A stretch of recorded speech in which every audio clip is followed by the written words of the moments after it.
here to support and answer questions. And we put together some tools to help make this new plan that we're going to be creating a little bit easier. But one thing I just want to say to you guys, because I'm going to just be a broken record and say this, you are not in this alone. So we're going to walk you through today, but there's so many pieces to this plan. Just know today is all about becoming familiar with what the digital learning plan is all about. And then please, please, please do not hesitate to reach out to me, Julie, Lisa, Karen, anybody at Archboard or Team Digital, and let us know if you need some one-on-one time, because we will sit down and walk you through the different parts and help you write different pieces of this plan. Okay, so this is all about supporting you, and you're not in it alone. And I'm just going to repeat that every time I mute today. So I'm going to throw it over to Karen. Good morning, everyone. So my name is Karen Norton, and I'm the Recruitment and Retention Specialist at Archford. Work with novice teachers is my primary role, and I'm really honored to be on your support team. And just to reiterate what the other three said, we are here to support you, and we know that it's going to be a learning curve, and we're right there beside you all the way.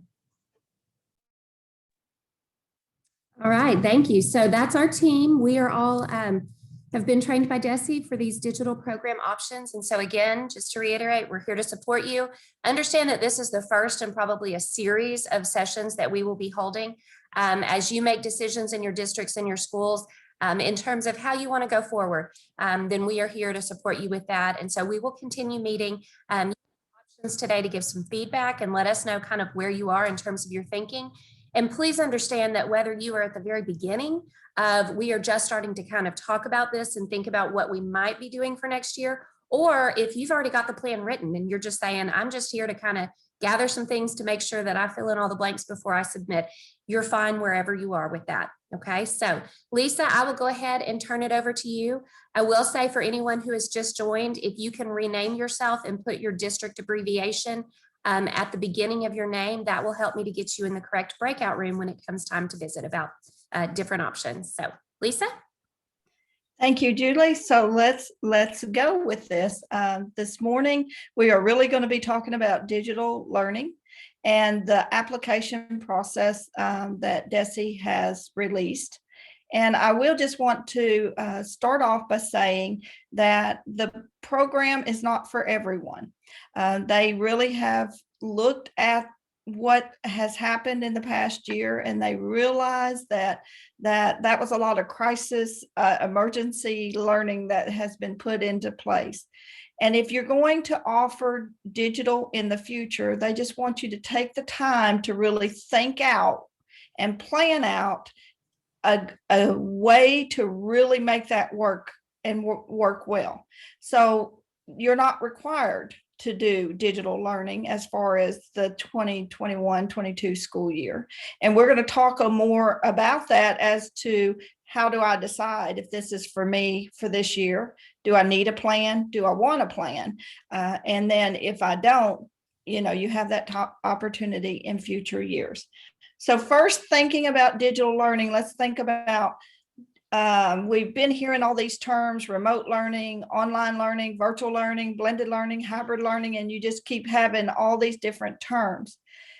Digital learning is that umbrella over top of all of those underlying terms. So when we talk digital, we're talking about every bit of that encompassed into digital learning. And when we get further into the presentation, we're going to talk about the components that will be required to really make digital learning work. And part of that will be what you'll be writing into these plans. They really fall back on those three essential components. And I would advise when you start writing your plans to really go back to those three terms or those components and make sure that you're addressing those in every aspect of your plan. So we're going to move. First, we're going to access our presentation, and we actually have said, I think Rachel has put it into the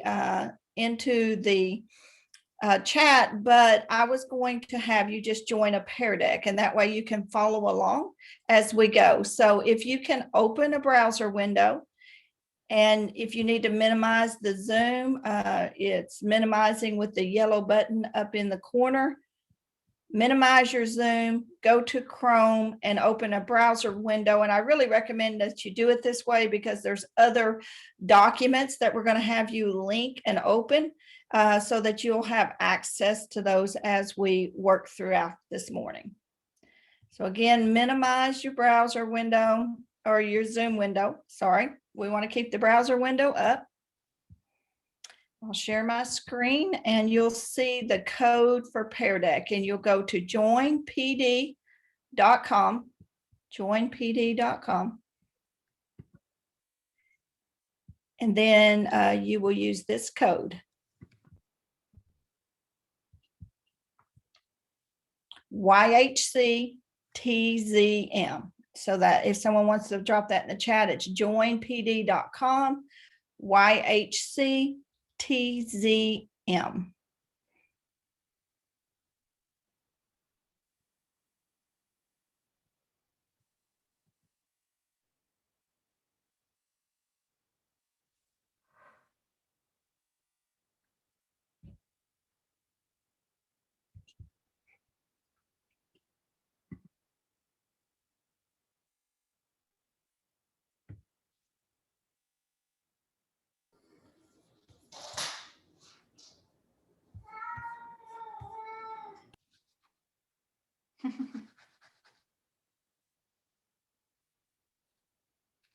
Okay, Julie, I'm not seeing many individuals, but maybe just a thumbs up or head nod if most have. Well, how many people do we have? I can see we have 29 that have joined. We have 42 who Okay. are in the session, but only 29 have joined. So Okay, so we'll give them a few more minutes. yeah, and send a message if you're not sure. We can help you out with that.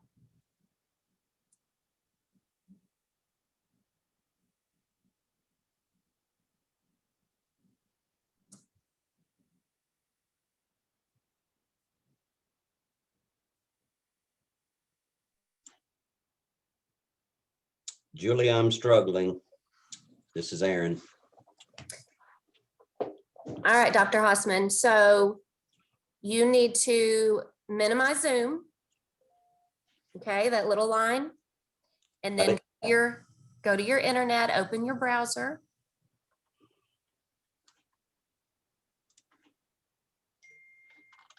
And then you're going to go to the website joinpd.com.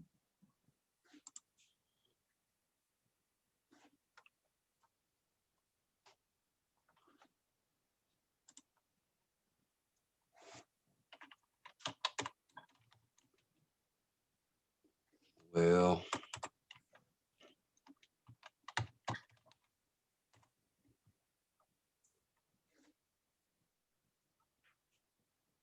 join a Pear Deck session. Yes. So now it's going to ask you for that code. Your code is YHCTZM. You just type that in.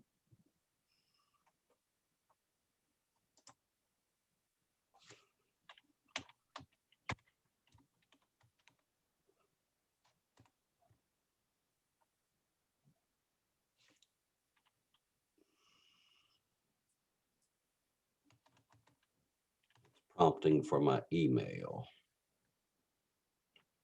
Yeah, you may have to log in. It asked me to log into my Google.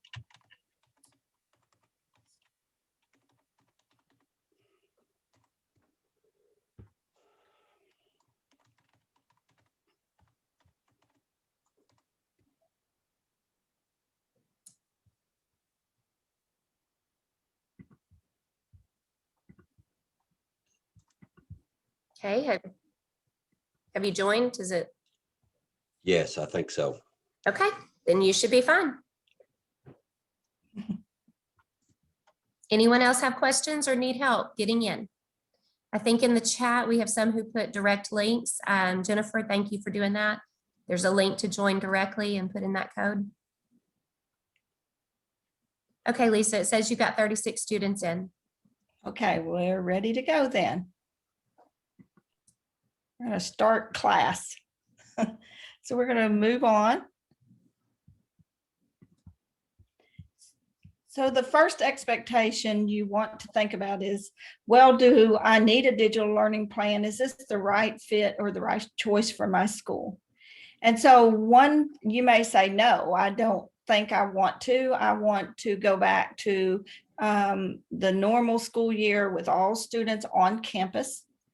And so you can do that. You can say that I don't need a digital learning program. I can simply use AMI day for those contagious outbreaks or for those times when we have the inclement weather or the power is out. So you can always later at a later date set up your digital program if that's what you desire, if that's the best fit for your school or the best need for your school. And that's what we're always going to keep coming back to is, what is your need? You want to identify a need for implementing a digital learning plan from the start. If I don't have a need, then no, I don't need a plan. So we're going to keep coming back to that throughout the presentation, throughout, any training that we provide. If you say yes, I do have a need for digital learning, a way that I would want to provide learning to students that are off campus or allowing teachers to teach from off campus, whatever that need is, and your answer is yes, then you'll complete this application, and then we will work with you to help guide you through the process. They have mentioned repeatedly, I know that Rachel and Julie and Karen have mentioned repeatedly that we're there for you. Whatever help you need, whatever assistance you need, we'll help you work through that plan. And then before you submit, if you need someone to just look at it and give you some pointers or some guidance of things that you might have overlooked or missed, then we'll be happy to review those too. So we have some resources for today's training, and I promise the technology piece is going to get easier as we go. But these 4 documents will be helpful for you if you want to go ahead and click the links and open these. You have the digital learning guidebook that was released along with the application.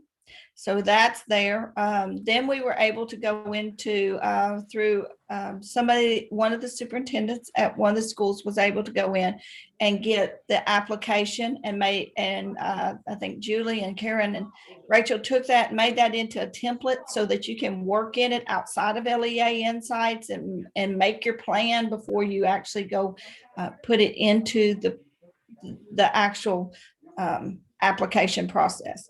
You also have an application template for AMI here. And then there's a frequently asked questions document that we're keeping and ongoing so that we can monitor the questions and be answering those at any time throughout today's training. So Lisa, I was going to say, if you don't mind, if you'll please click and open the FAQ document. We would like to keep all the questions there instead of in the chat. And that way we can get you an answer, but we can continue to come back to that. Also, if we don't have an answer right away, we can give a call to Desi and try to get the answer to you. So if you don't mind opening that FAQ document and just kind of leaving that open in case you have a question, we'll go there. Sorry, Lisa, I just wanted to throw that out real quick. No, we definitely want to reiterate that is where we would like the questions to go. And also with the digital learning guidebook, it's a PDF version to where you can actually download and type in it. And so if you'll have this presentation afterwards, and if you want to come back to it and download that to work through with your district, then you'll have that guidebook as well. We're just going to take a couple minutes and allow you to work on getting those downloaded. Yes, when you click on the link, when you click on the links for the templates, you will be asked to save a copy in your Google Drive. So you may want to make note of which Google Drive you have open if you're in your personal or your school drive, because I do that too. And sometimes that's a question. They'll come back and open it again. It's forcing a copy again. They're like, well, my stuff disappeared. Well, it really didn't. It's still saved in whatever drive your email that you're in at the time.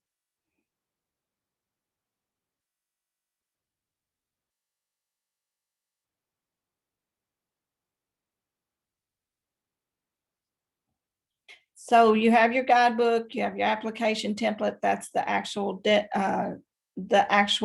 one from Insights that you'll have the different questions and the waivers that apply. And then you have your AMI application, and definitely open the FAQ document.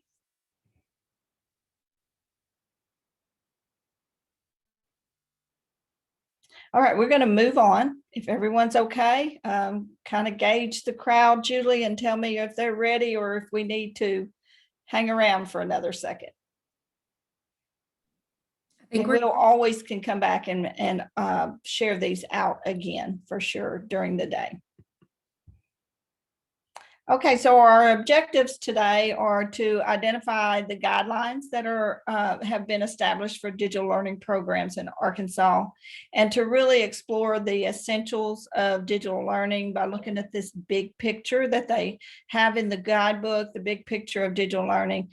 And we're going to design those programs that best meet the needs of your district and your teachers, your students, and all those involved within the digital learning program.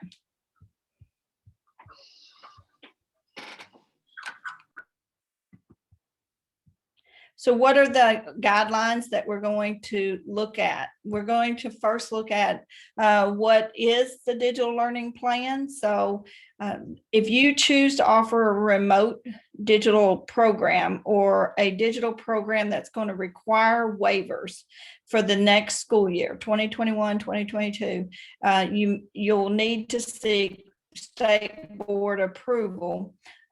We have the advantage of DESE has established this guidebook for you, and they also are streamlining the Act 1240 waivers, the application process that would go along with that.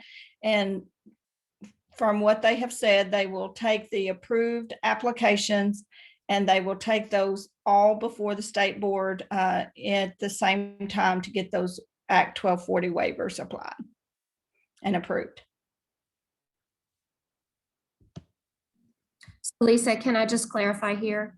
One of the questions that we've had so far in terms of, do I need a plan or not? For me, what's helped me to really differentiate between who needs a plan and who doesn't is if you are not going to have your students on site 178 days, that's when you know that you need a digital learning plan.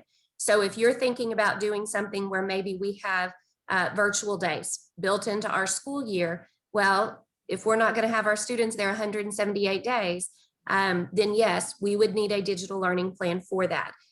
Even if it's just a portion of our students, a small portion who are not going to be on site for that 178 days, then this is the plan that you would need to complete. If you are thinking about digital options in terms of, my kids are going to be there 178 days, we're just going to use different digital programs, but they'll still be there for those 178 days, then you would not have to do this plan. So hopefully that clarifies just a little bit. And you're right, Julie, you're moving right into that part of that where we are submitting these plans because we have a lot of flexibility in the current year. You were provided a lot of flexibility because it was emergency learning, right? So in the future, they're going back to what's required and what's the laws. And so we have already opened the digital guidebook that's linked there, but let's move into really talking about the 178 day. That is required.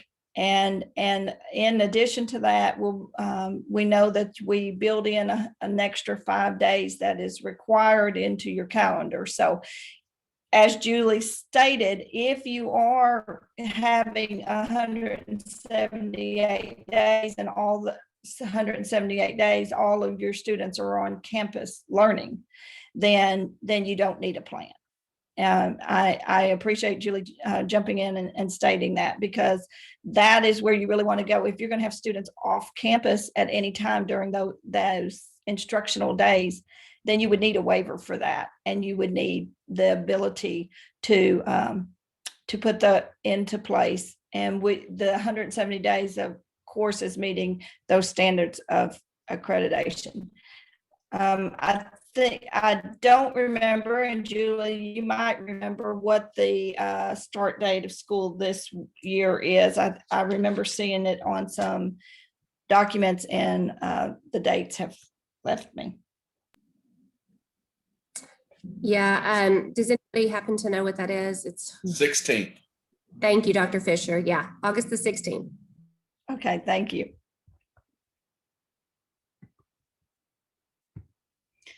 And as we stated a little earlier, the additional 5 days, this is sometimes forgotten, I think, but that is a requirement as well, that in addition to the 178 days of instruction, an additional 5 days built into the academic calendar is required.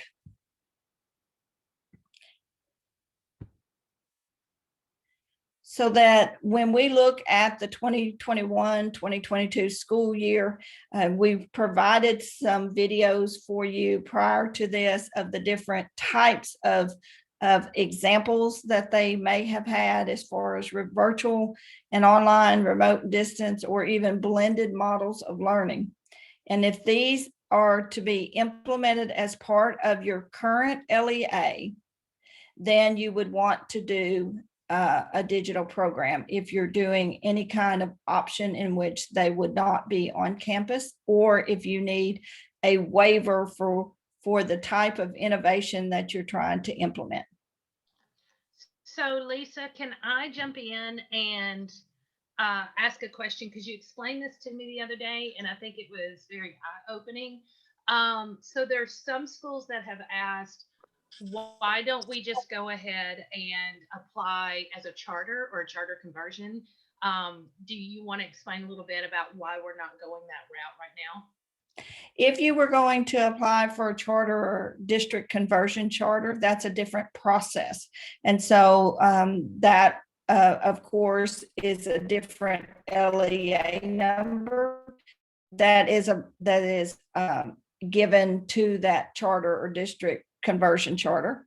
And so you would want that, for that to be, reach out to Tracy Webb for that assistance. If you're wanting to go that route, you can.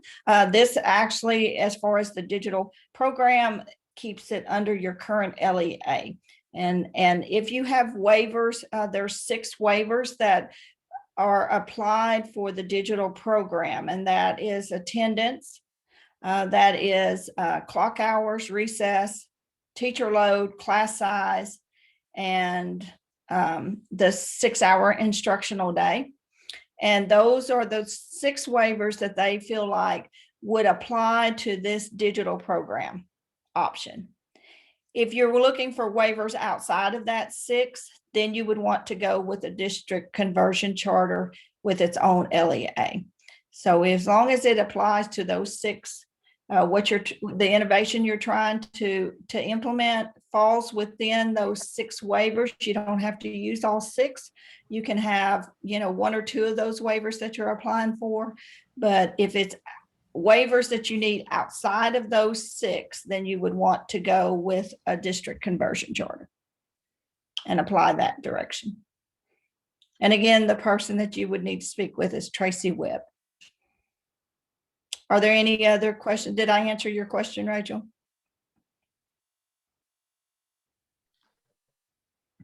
Yes, thank you. So then we have to look back at Act 1280.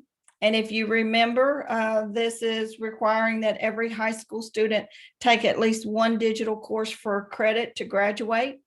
And this shouldn't be confused with the digital program that you're trying to implement. This requirement is still required. You will still need to show that each student has taken a digital course before they graduate.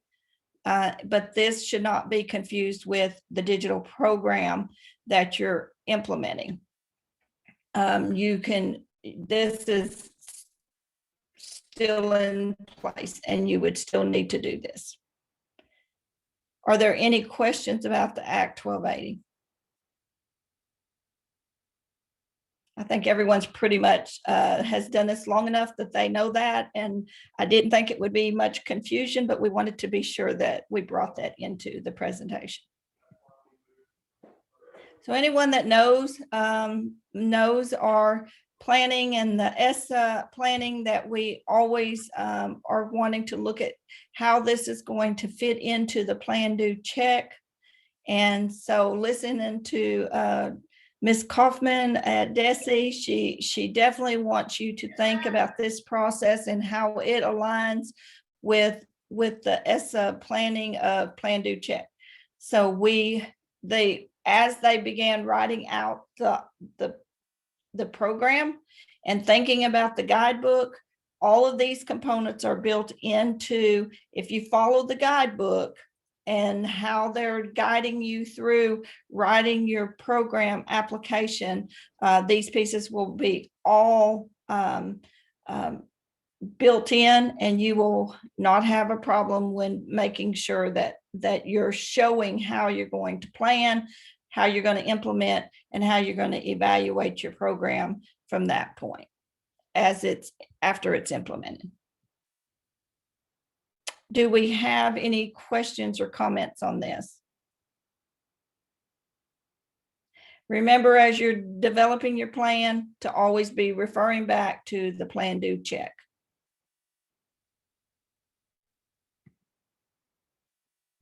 So we have some essential components that are going to be the big picture. And in the guidebook, this is probably the biggest component of your presentation. It is going to be, I think it starts with page like 15 and goes through pages 55. I'm sorry, am I correct in that? It's the biggest part of this. And what we're going to look at as far as the big picture is taking each of the components, and we'll talk about need, we'll talk about the support you're going to provide for students, the support you're going to provide for instructors, teachers, your staff, your entire staff, how you're going to use your funding for making this work, and then how are you going to evaluate the program and assess the students, along with assessing the program to make sure that we need to make adjustments, make changes, and where those will need to come in, and how we will continue to finish that cycle and go back through and start planning again if there's components that need to be changed. So we're going to first start with a resource that we provided as far as what is digital learning, what are the components, and then we'll go through into looking more at the big picture. One thing where we wanted to start was the common language. What is digital learning? What is remote learning? What is blended learning? We've been hearing a lot of terms this year, and a lot of those terms have been used interchangeably when they are not exactly the same thing. So we want to just play this short video. I think it's 3 or 4 minutes long, and get us used to using the same language with terms of digital learning.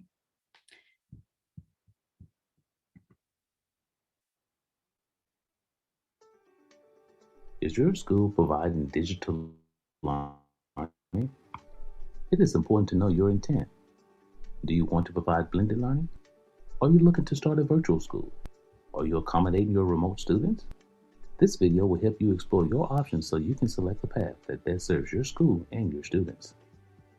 First, we need to create a common language about what digital learning really means and how it is delivered. To put it simply, it is teaching and learning that relies on digital methods and digital tools to provide students some element of control over time, place, path, and/or pace. Here are 3 guiding questions to ask yourself. Question number 1. How will teachers and students interact with the content and each other? There are 2 ways teachers and students can interact. Those are known as asynchronous and synchronous. Asynchronous is when teachers and students are engaged in teaching and learning at different times and different locations, anytime, anywhere. Synchronous is when teachers and students are engaged in teaching and learning at the same time. Question number 2. What type of digital approach is being used to engage teachers and students with the content and each other? There are many different terms floating around to describe digital learning. When looking closely at these terms, remote learning, virtual learning, distant learning, online learning, each mean essentially the same thing, and they are being used interchangeably.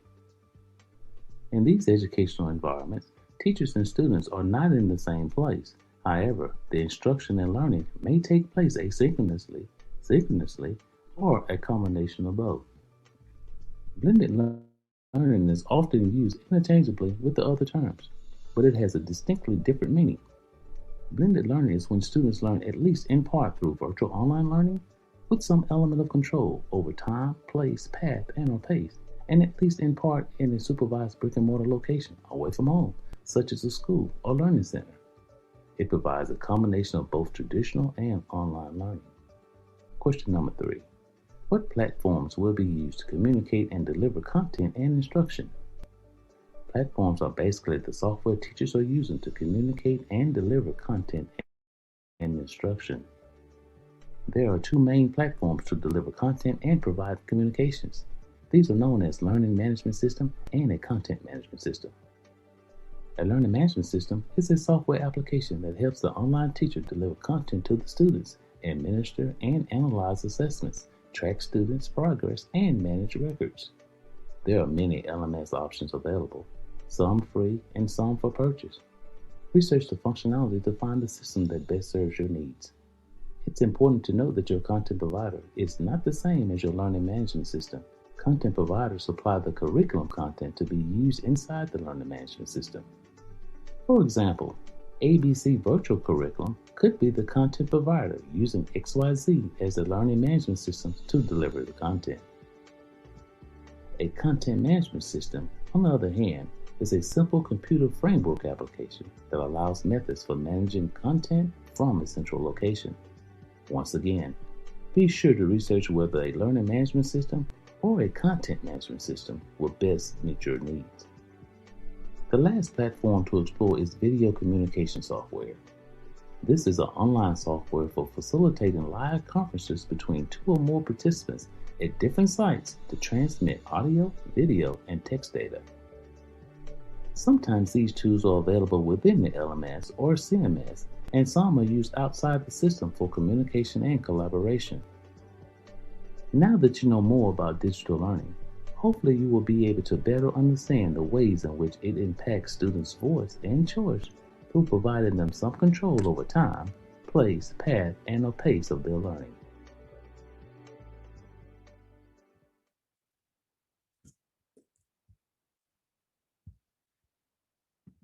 So as we look at the different components and looking at the different language that can be used, know that these videos are available to you through the guidebook. They're also available on the DESE website. So if you want to use these as you begin working with your teams and start working on your plan and need to refer back to any of these options, examples that are out there, or this overall video for the common language, know that those are readily available to you through those links.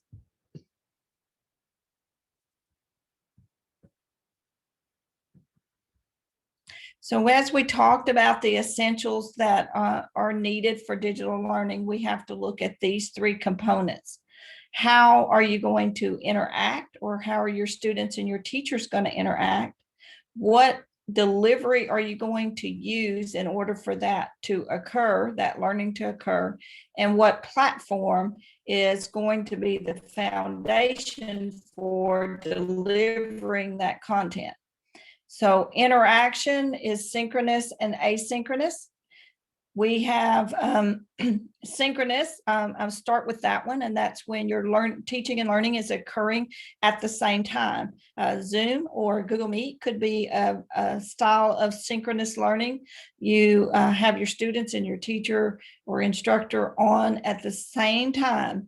And so chat, in a sense, is a synchronous learning because that communication is going back and forth at the same time. Email would be an asynchronous method of communication because that you're not necessarily on at the same time. And asynchronous is when you're at teaching and learning's occurring at different times and they're at different location.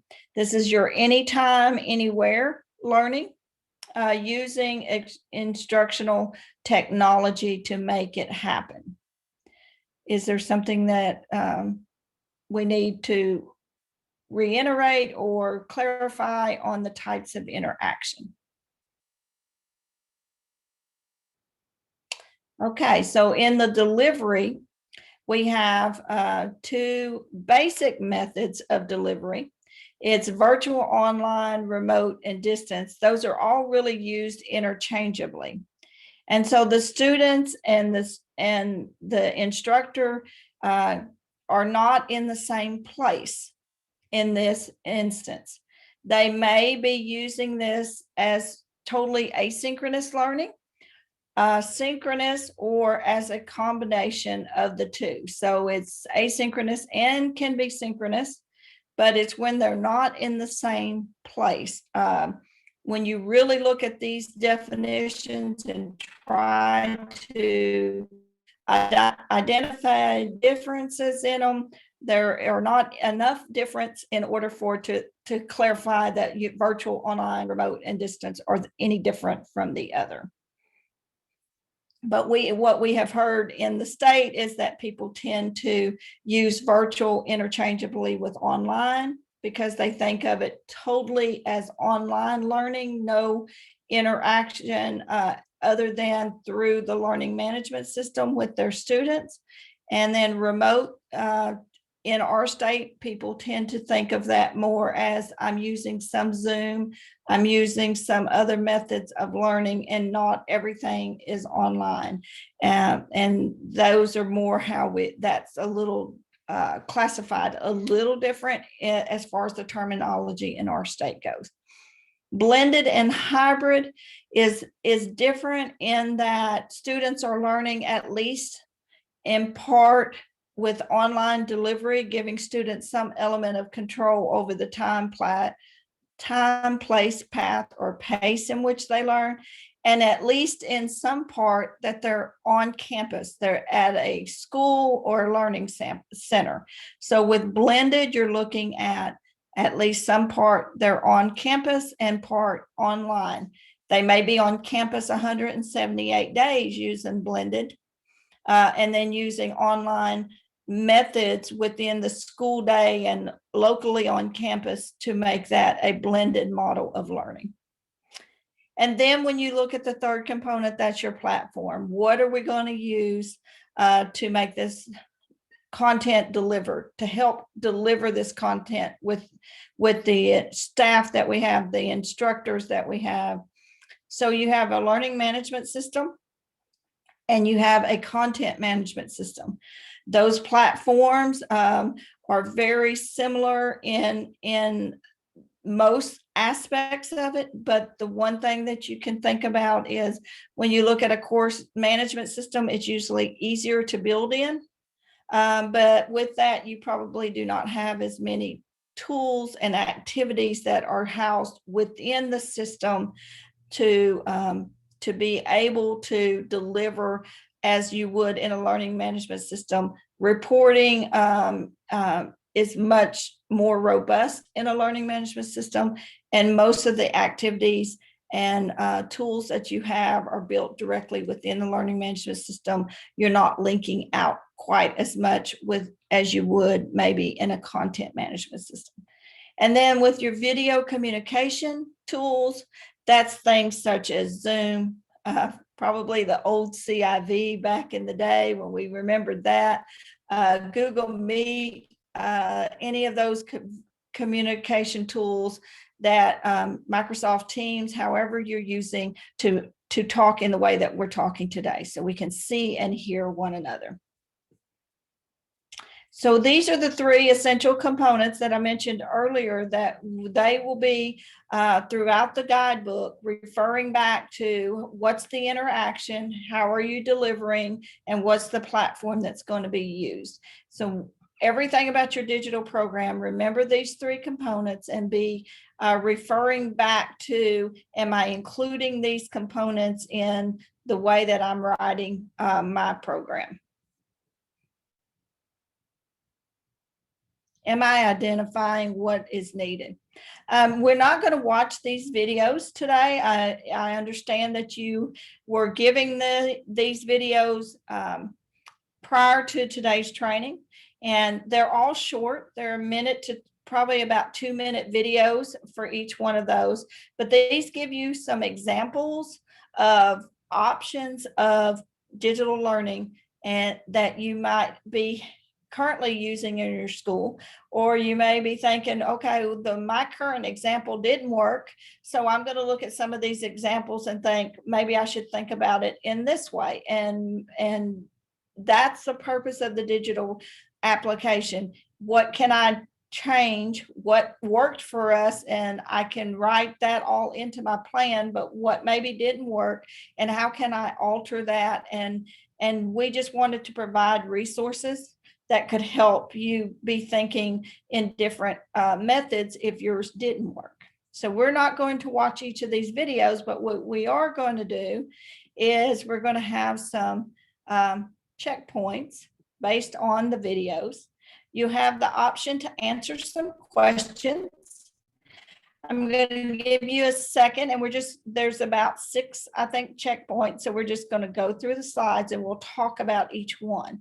So if you'll take a moment and read the checkpoint and then answer the question, do you think they'll need to complete the digital program application or not, based on the scenario?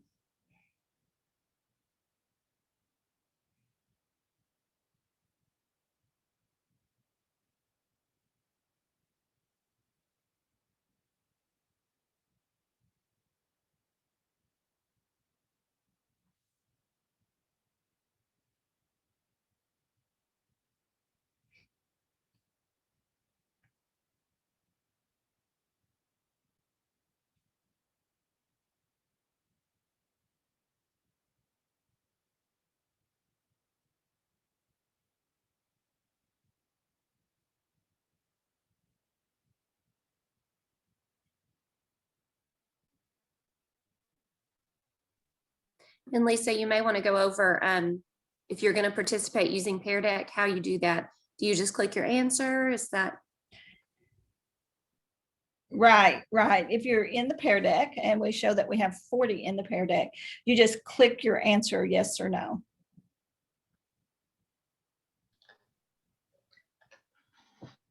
I forget that. Over on the right, you can't miss it. Yes, it's over on the right. For some of us, this is the first time using Pear Deck, so it's a little, not sure how to do that. So yeah. You know how that happens when you use it on a regular basis. You forget that people don't use it as often as you do. I'm sorry for that. It is over on the right, and you just click yes or no.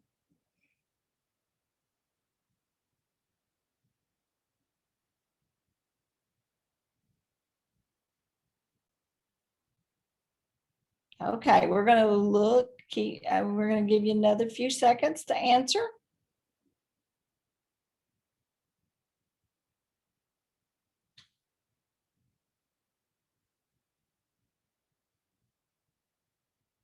Okay, so Future Brights planning their calendar. They have 178 days of instruction set into their calendar. They're going to build in 7 additional days in the event of inclement weather or a flu outbreak. So will they need to complete that application? And you guys are so good. No, they would not need to complete that application, because that is not anything that they would need a waiver for, and they would not need to And there doesn't indicate, it might not be clear, but it didn't indicate that they were going to be off campus. So we have 178 days built in, and we're building in extra days for that inclement weather. That can be done with AMI. Okay, so let's go to our next checkpoint. We'll go through these pretty quick now that you guys know, thanks to Julie, how to answer. So look at this one. You're offering a variety of classes on site using content provided by your state digital content provider, which we can say is Virtual Arkansas. So you're getting Virtual Arkansas classes, and we're offering those to kids on site. Application or not?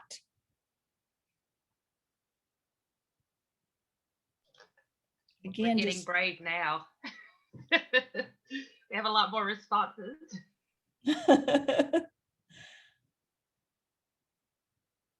yes or no on the right of your screen.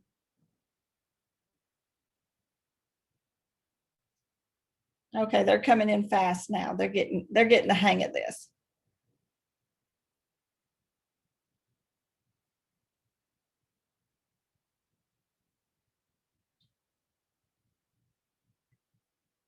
Okay, no is correct because they are on site and they're using the same thing that they have used pre-pandemic, and that's having their Virtual Arkansas classes teaching to their on-site students. Very good. Let's move to the next one.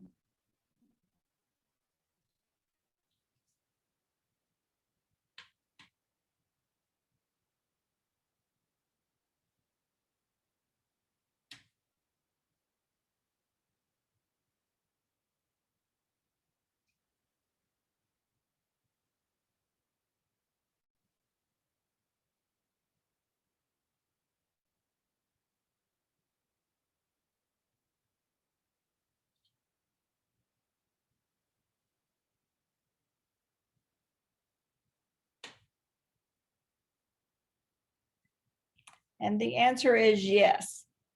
And I hope that you understand that because you are using it and you have students that are being taught virtually that are off campus, you would need that waiver for that. And so you would be using a digital program. Next one. This one's a little longer. I must have got really wordy with this one.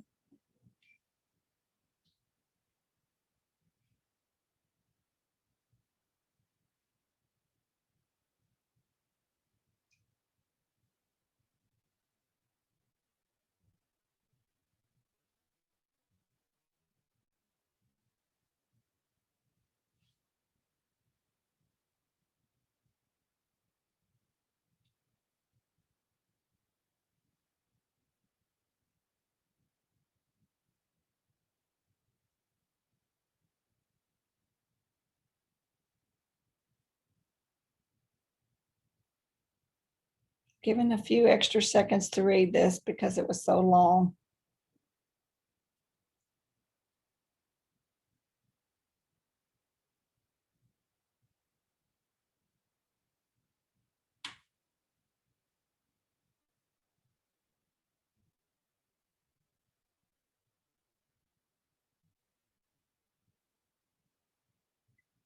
And the yes is the correct answer because they are learning remotely.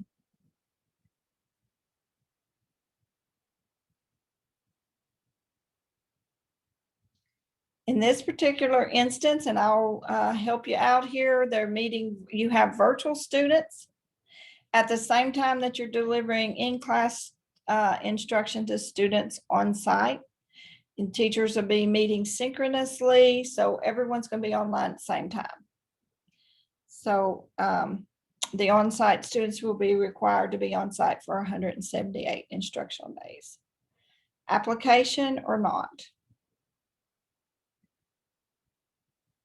The answer is yes. I went quicker on that one.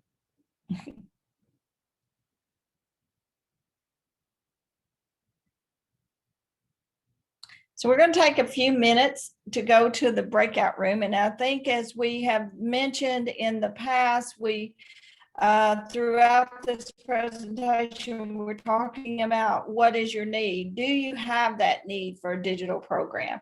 So we want to give you an opportunity to talk with your group, with your teams, and say, what is our need? Identify that. And what would be our digital learning scenario as based on what you have seen in the example videos previously, or what we have just looked at in the checkpoints? Are there some of those that will apply to us?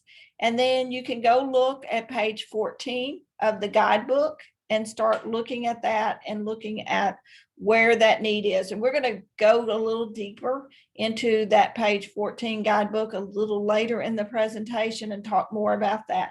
But we wanted to give you some time to really stop with your team and think about what is your need and what is the scenario that we may have occurring at our district, and or combination of scenarios. And if you are going to be looking at your digital learning, what you have in K2 may look like different than what you have going on in 712 or 912. So whatever you have occurring at your district, or that combination occurring at your district, you will need to identify that in your plan. So this is a good time to take a few minutes and really talk that out with your team and make that decision. Do we have a need, first of all? If not, let's look at AMI and see how that can be sufficient for what we're trying to do. If you have the need, then you'll know that you'll have those initial planning pieces in place. So I'm thinking maybe 7 to 8 minutes on this. That sound reasonable, Rachel and Julie, to you? Let's do 7 minutes. I think that will be sufficient time. Okay, and so when you go into your breakouts, you should be with your district. There are a couple of you that are the only one from your district, and so I've put you guys together to just kind of talk through, so you could talk to other districts who maybe are similar and kind of share those ideas. But if you're in the wrong room, just leave that room and come back and we'll get you in the right spot. We'll see you back in 7 minutes.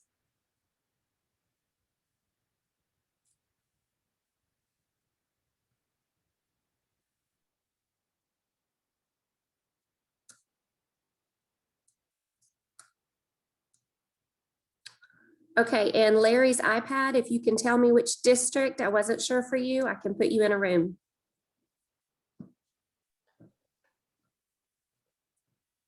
That's Mr. Walters from Mount Vernon. Okay.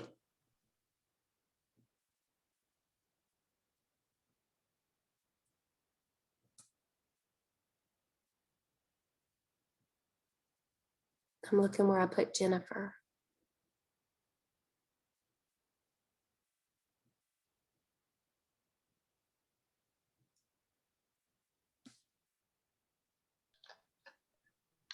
Good job, Lisa. Good job.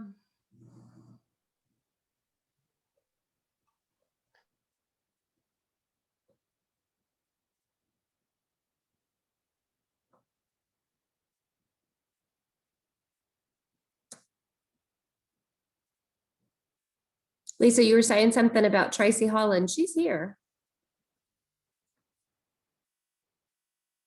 Okay. Say that again. I worked with Tracy in Jacksonville. Very good. Okay, I think Jennifer Raby must have jumped off. That's why I can't see her. I'm trying to find her. Mr. Walters, do you want to talk to another superintendent? Or are you good? Okay. Ms. Workman, can you hear me right now? Yeah, where do you want to go? Will you put me with Southside B Branch? I was with Miss Burden from Nemo, and she said that she's the only one from her school. She may want to join us at Southside. Okay, so you want me to put her with Southside as well? Sure, that'd be fine. I think she's just trying to just get an idea of what to do. Okay.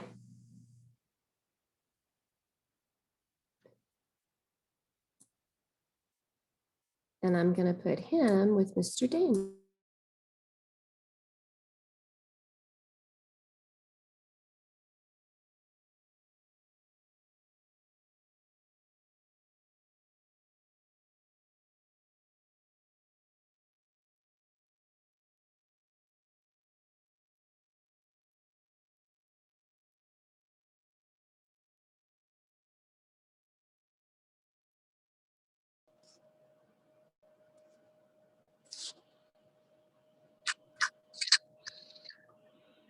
I'm back. Whoops, accidentally sent myself.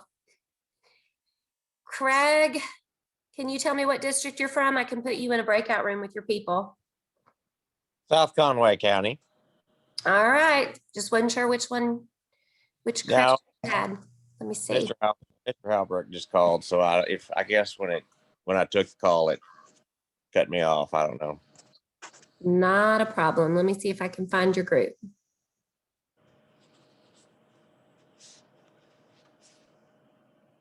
There they are.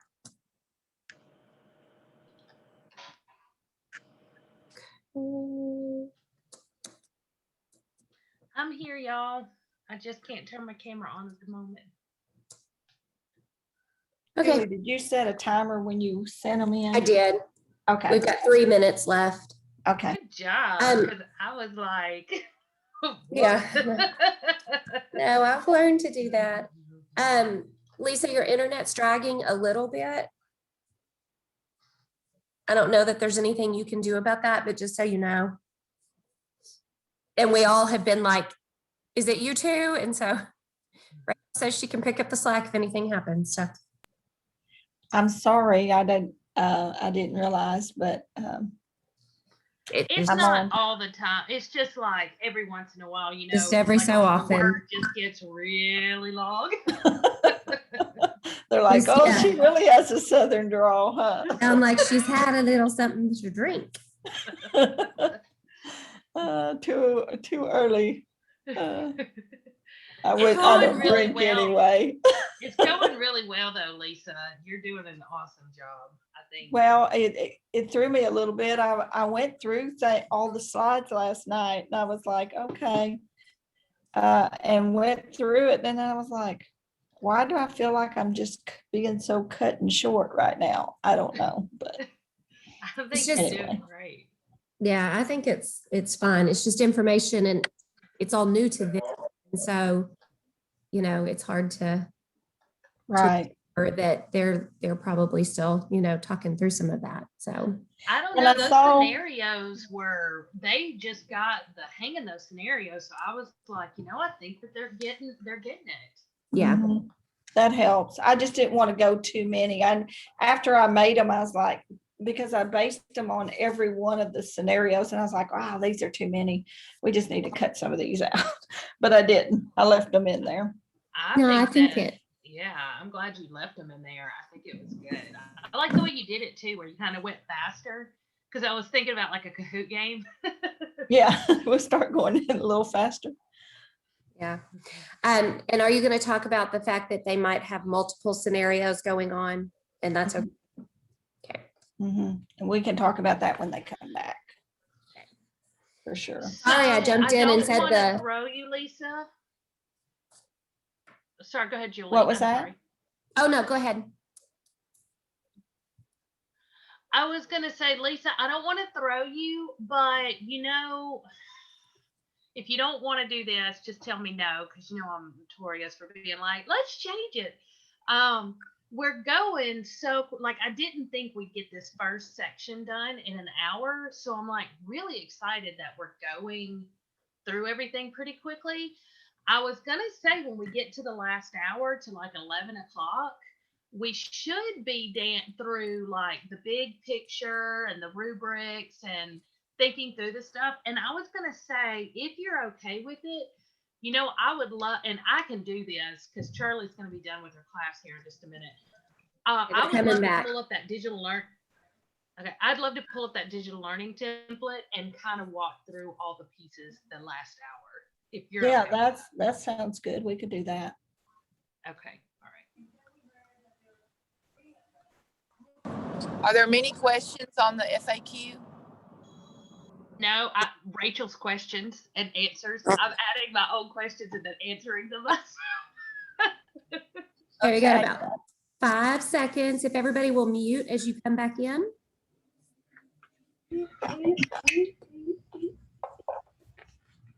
Okay, if we can get everybody to hit mute.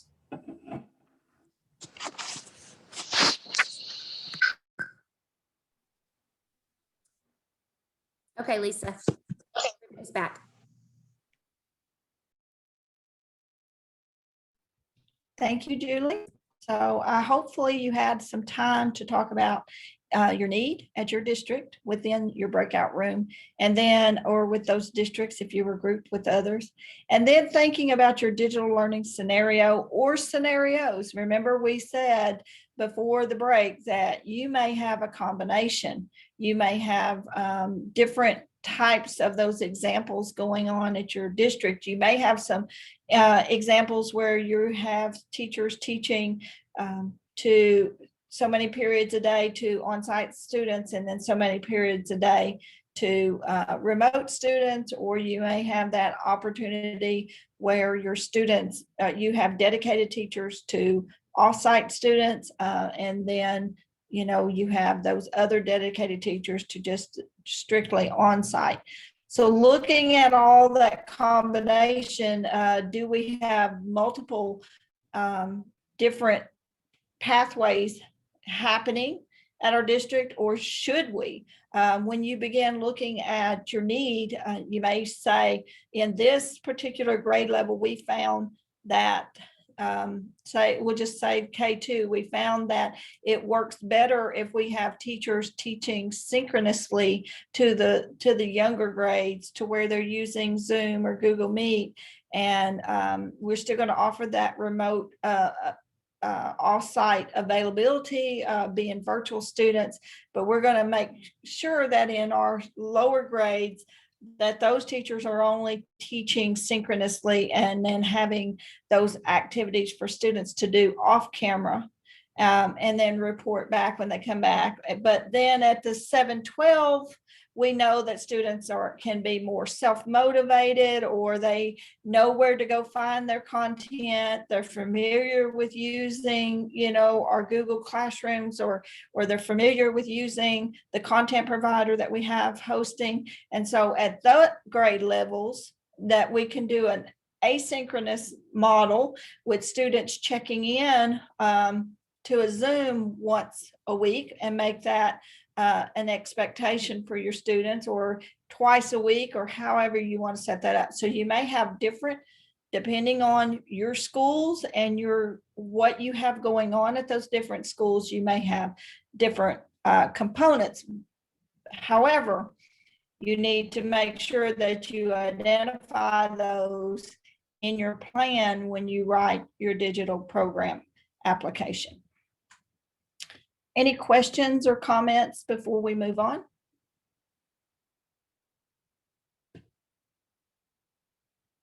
Rachel, Julie, Karen, anything you guys want to add? Okay, we're going to move forward. We're back on our Pear Deck slides. So if you want to minimize that Zoom window again, and access your browser window so you can follow along. So we're going to talk a little bit about AMI days, and we want to clarify that AMI is going to be separate application from your digital program application. It's also a separate plan. AMI is not a digital program. Again, AMI is not a digital program. You can apply for AMI and not offer any kind of remote learning for students.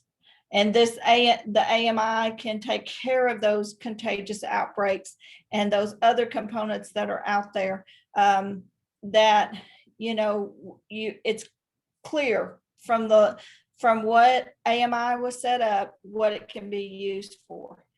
The one caution that we heard when we were trained was remind them that they can't use AMI for things such as sporting events or power outages that aren't necessary your district, but those other community areas surrounding your district, or for funerals, if you had an occurrence where, a student accident or something, those are makeup days. Those are not to be used for AMI days. AMI is very clear what they can be used for. And remember, when you set those up, to be following that plan.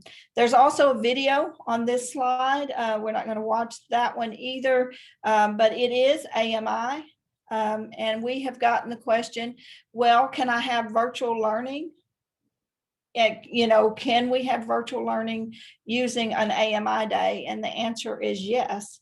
You can use your computers, your Chromebooks, whatever you're sending home with your students for AMI, or it can be paper packets, or however you set that content up for your students to access while you're using that AMI day.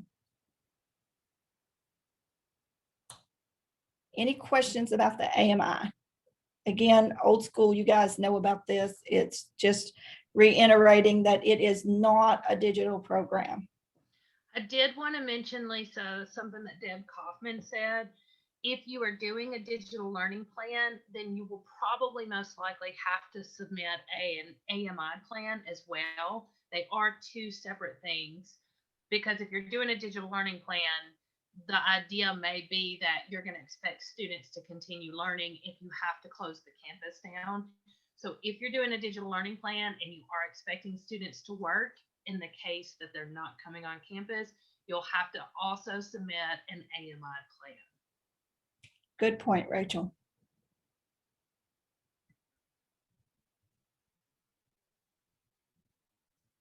Again, we covered this a little bit, is the streamlined process for the approval for DESE reviewing the applications. So their plan is timeline wise, and we'll probably talk about that in a minute. Timeline opens March 1st on LEA Insights to begin submitting for your plans for approval.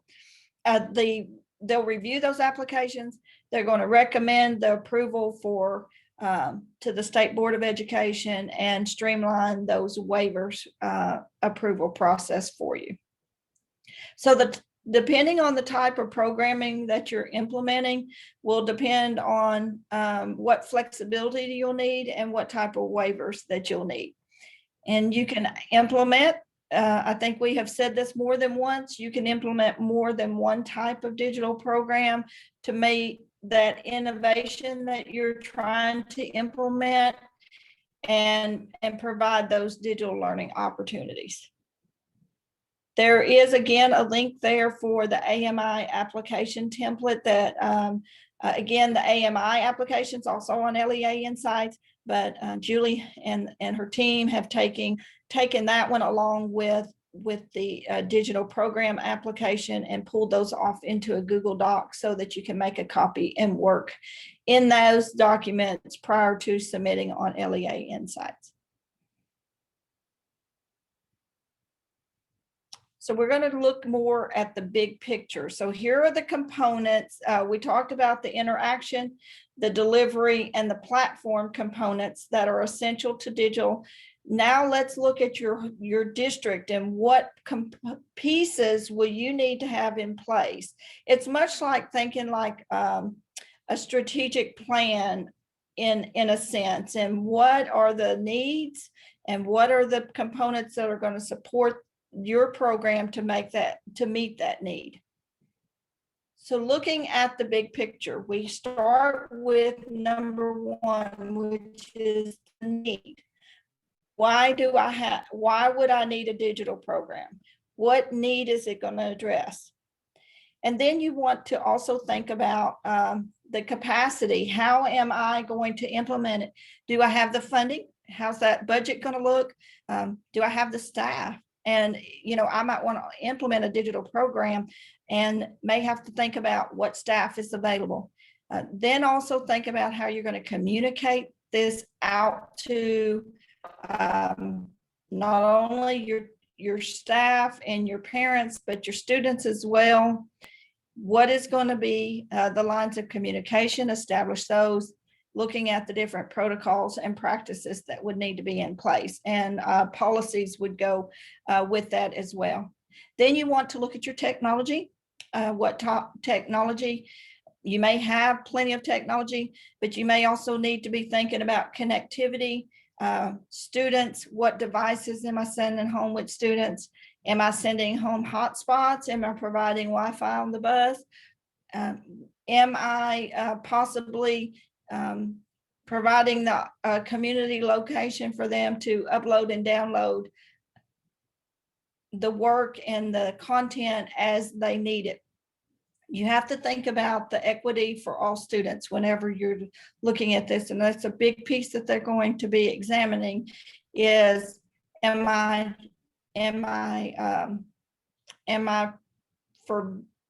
forbidding certain pockets of students from participating because of their lack of internet? Well, then I need to figure out a way to make that equitable for all. So that's the piece that you really need to be thinking about as you look at each of these components is, how can I make this equity and excellence? That's the term they were using in our training. Equity and excellence was repeated several times. So looking at technology, training supports, what are you going to do to make sure your teachers are prepared? Parents are given the information that they need. We need to support parents. How are the students being supported? And then again, the last piece, much like the plan, do, check, we have the evaluation and how are we going to monitor our program, assess how it's working, and then reflect on how we can make those changes. And also in the reflection in this piece is also how are we assessing our students. What I would like for you to really think about when you're looking at this is first, again, identifying that need. And we just had those conversations. But as you look at the different components of this, I really heard the message that they're really wanting you to think about the support. What ways am I going to have in place that's going to support those students, those parents, and my staff? Are they going to have all the support they need, professional development, a coordinator to manage the program? What are they doing? What am I doing to make sure that all involved are being supported in every way they possibly can? The really components of this all fit together into that application. And as long as you're addressing these big pictures elements, the big picture elements, then your application will go much smoother. And they also have provided a rubric, and we'll go into that in a few minutes and look at that. But if you're following that rubric, I think you'll have everything that you need written into that plan that will make the process go much smoother. Sorry, bumped my table. Anything you need to add, Rachel or Julie or Karen, anything that you want to add to that? Well, I just want to add that when you look back, will you go back one slide, Lisa? When you look at this big picture, what we're really talking about is just that school improvement planning process, going through all those steps that you guys always go through when it comes to implementing something new. And so I think that really thinking hard about some of the barriers that you've hit this year, if you're looking to implement something, think about what are those groups of students that have presented issues that we don't know how to deal with those issues. Thinking through what those big barriers are that kind of rose to the top this year and putting a really comprehensive plan in place to support those things. The biggest thing, we've heard about is disengaged students. What do I do with the first grader that didn't sign on all year? That's going to be one of those issues that they're really going to be looking for. How are you being proactive and planning ahead of time for those things that they know are issues? The other thing that I want to add here too is that when you go back and you watch the state board meeting and you listen to our state board members really talk about digital programs and what they're looking for in those programs, you kept hearing the word innovation. They are looking for innovative programs. And so many times they said, we don't want to see 200 schools bring us these digital program plans and they all look the same because they're just trying to prevent losing students. They're looking for how are we innovating to better meet the needs of our students. So when it comes to wording, I would be very careful about adding in things about innovation, and this is how we're innovating to meet better the needs of our students that we have seen not only this year, but even in previous years. So again, just thinking through all those parts of school improvement planning. And I want to reiterate what Julie was saying in the state meetings I've been involved in. They have just basically said, we are not approving a plan that is based on, we just want a digital option for all students. They are being very specific about you identifying a need and identifying the group of students that this is going to serve. So just keep that in mind, because if you write it with that intent, then you're going to have a better chance of it not being kicked back later. Excellent points. And when we think about this and we begin looking at those components, again, refer back to this guidebook every step of the way, and the need, and why am I trying to serve these students? In a lot of cases, it may be that, well, as long as we bring our students back on campus, that we've met what we need to meet, and we can do that with AMI, maybe not need a program. They're really not looking for you just to write a program, as Rachel has said, just to be writing a program. They're really looking for you to be addressing a need and to think this out thoroughly. You weren't given much time to be thinking about it when you wrote out a ready for learning plan.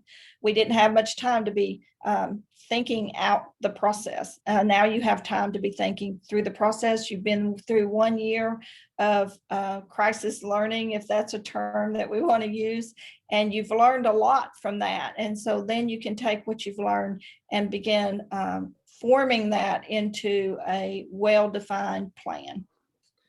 Lisa, before we go on, I'm going to throw something out there because I'm sure some people are like in a full-on panic right now. Like, where do we even start? This is so much information. I will say Team Digital has an amazing strategic planning process that they can implement with your school, where they sit down and they will walk you through the whole process of identifying a need. I've been through it with them multiple times. And it's always amazing when you walk in and you think you know what your need is, and then you go through the process and you find out, oh, this is really it. So know that you have a whole, there's so many services that we have at Arch4 that are going to help you with this. So if you are just getting a mental block right now about how do we even start defining our need, know that Team Digital can help you. Then also, Julie and I have been working with principals every Friday to walk through the 9 steps of blended learning, which is the same process that Team Digital uses. And so we can share any of that with you. And then Virtual Arkansas also can work with you on brainstorming and figuring out your need. So I don't want you to feel like just going forward that, you need to tune out because you're not even sure how to start with the need, because we do have services, and we'll talk more about scheduling that time with any one of us and working through defining that need before you even start writing your plan. You have such a support service with Arch4 Co-op, that is for sure. All right, so I mentioned the rubrics, and here you have the big picture, taking each of those components, breaking that down into an individual rubric for each. And so that you can really begin looking at, okay, if I'm meeting what they're asking or what they're saying in these rubrics, then my plan should be ready to roll. One thing that I failed to mention at the beginning, and you may have noticed, but on the slide deck, if you look over in the lower left or the lower right of the, there's a page number there. Those page numbers are where this particular page is found in the guidebook. I meant to note that earlier on when we were showing pictures of or showing these pieces of the guidebook, but that's your page number. So it corresponds with what that page is in the guidebook. If you want to go search and find those are the pages you would go to. And the print's too small for my weak eyes this morning, so I can't tell what page it is, but maybe Rachel or Julie can tell us what page that is for the rubric. Sure, page 52 is where you're going. Okay. Rubric for digital learning. All right, I think we're going to take a few minutes here for you to just work on your own, to look through that strategic planning checklist, and then begin working through, look at page 24 of the digital guidebook. What we will also do here is build in a break. So this is independent time, allowing you some time to just browse through the guidebook, browse through the templates and things that were shared with you. So let's take 10 minutes here, and you can build in a few minutes break into that too. So 10 minutes. You're free to mute your mic, mute your video, and just explore a little on your own what resources have been provided to you in order to start this process. And if you do want to jump back into a breakout room with your team at all, if you just want to let Julie know, she will throw you back into your breakout room if you need that. Great idea, Rachel. I have a question too. Are you guys taking a break, or would y'all want to jump in a room to kind of help us a little bit? I can definitely jump in a room with you if you need to. Yeah. I just got a couple questions. That'd be great. Okay. Okay, I'm Can opening we? room, Yeah. so it's gonna throw everybody back in, but feel free to talk or not when you get there. Okay. Rachel, I need to put you in. Yeah, Lisa, do you want to come with me 7. or? I can. Yeah. Okay. I'll hold down the fort.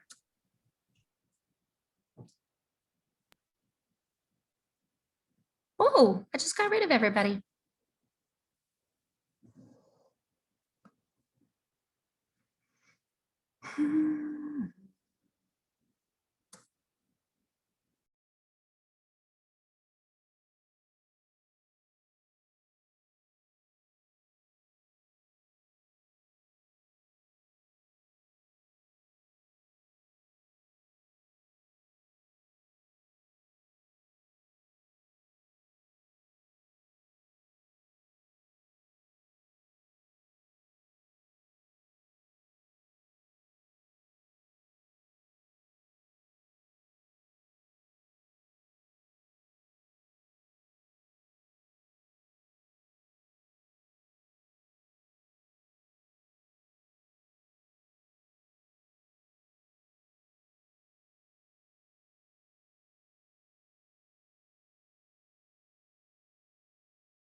we're on a break. Sharissa, you want me to put you with your North Little Rock group? Well, I was there, but no one was there. Yeah, I think it's Michael. fine. We're just, everybody was taking a break and some wanted to talk in groups and some didn't. So There was nobody, but I'd certainly enjoy to take a little mini break. What time are we coming back? we got about 5 minutes left. Okay, I'll go run and take a break. Thank Okay. you. Thanks. Bye-bye.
As y'all are coming back, any questions?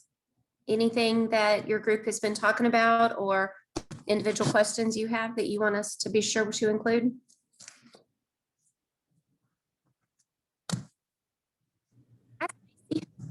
Hi, Melissa. Yay, I see faces. Lindsay, I miss seeing you guys here.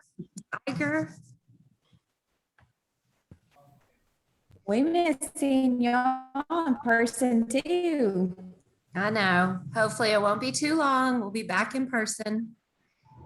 Our whole hog barbecue, right? Okay, Lisa, I think Definitely. everybody's back, Lisa.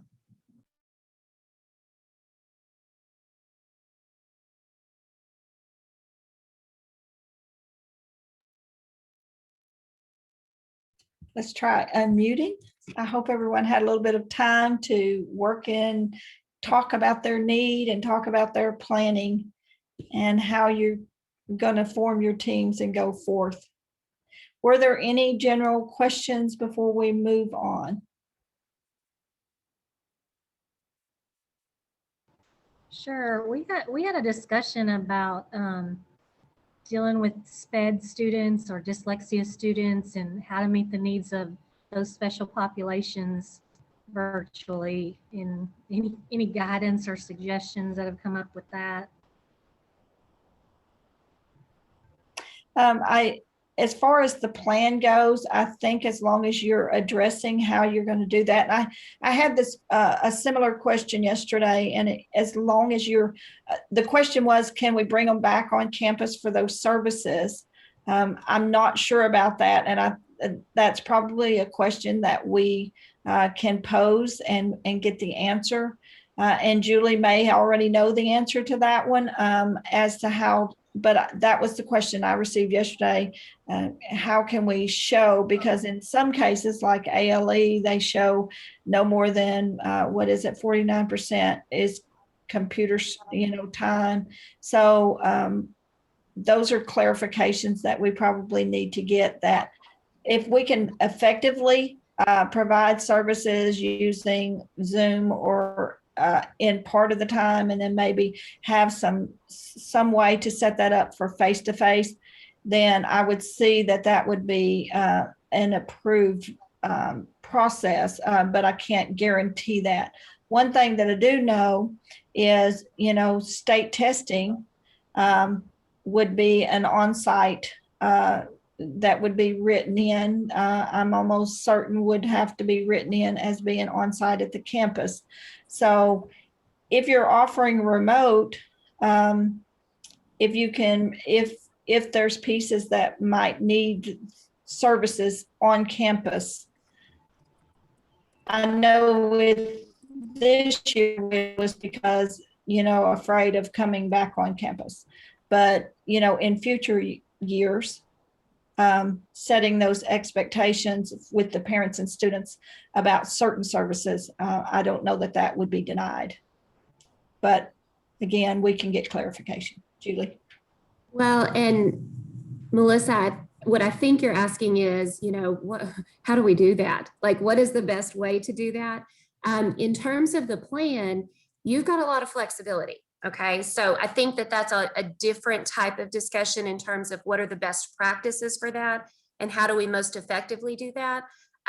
In terms of the dyslexia, I think that's a really good conversation for us to have with Tanya Newton and really kind of talk about, so what's the program that you're using, and then what does that program allow for? Because with copyright, not all of our programs allow for us to do those things virtually or synchronously. So I would say at this point, the main thing to really think about is how do you want to structure that plan to where you're still meeting those needs. If you want to be able to say those things will be offered on site and we need you to come on site for those things, all of that could be a part of that plan.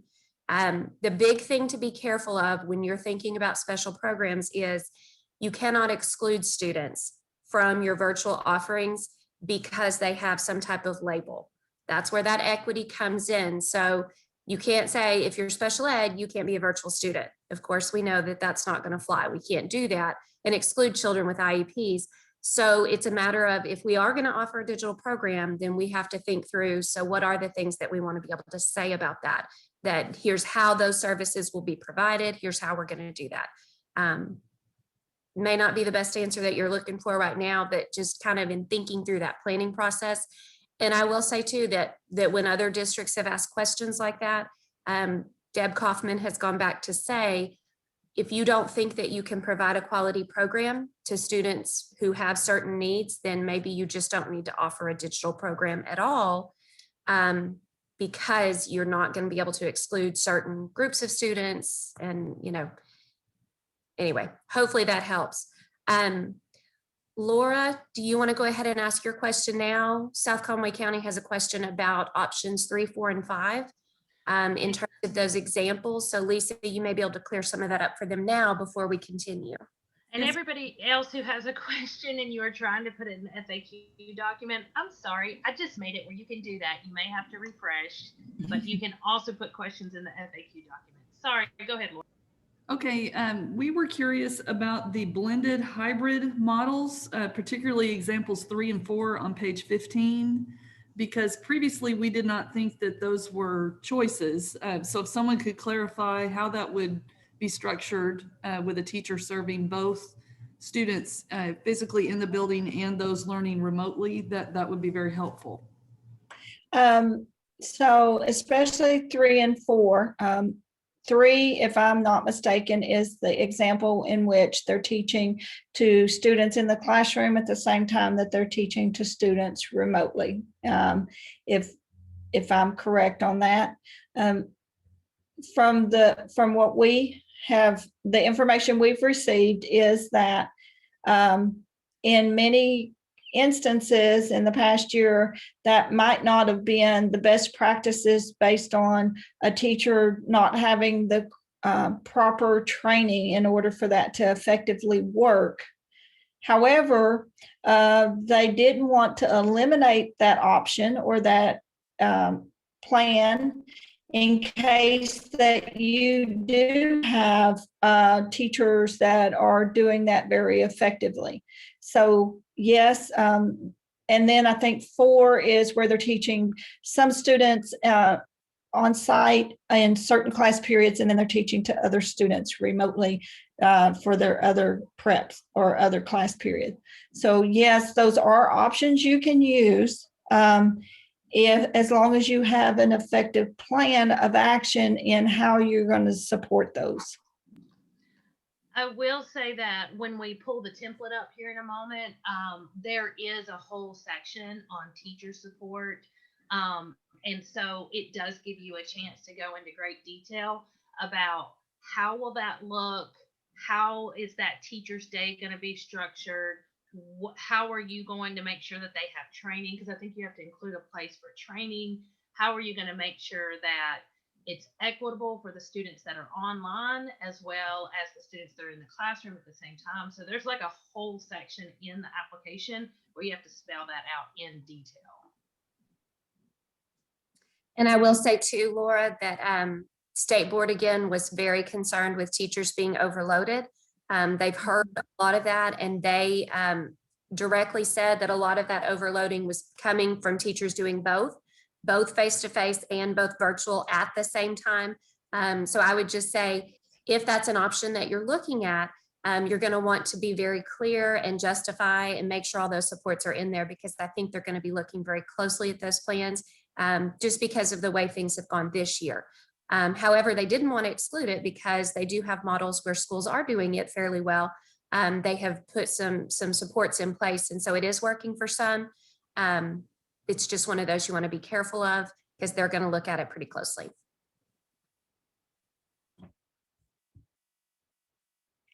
Do we have other questions?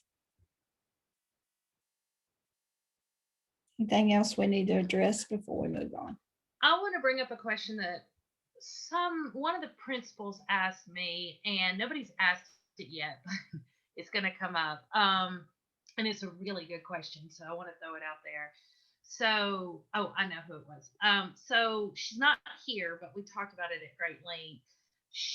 I think the big concern that a lot of leadership has right now about the plan, which everybody here is leadership, but one of the biggest concerns is, okay, so we have to write this digital learning plan and we can't exclude, like they've been, Desi's been very clear about, you can't exclude a group of students because you're concerned about their parents. So, if I've got a group of students that I know don't need to be virtual because based off of how they were this year or things like that, or how they went through it, it's like Desi's saying, well, you can't really write a plan though, and saying, well, we're going to exclude this group of students because, we don't feel like they're a good fit. Like, if you're not going to allow everybody to take advantage of that option, you have to write it all out. So, well, and I think I said that wrong. Julie, isn't it, if you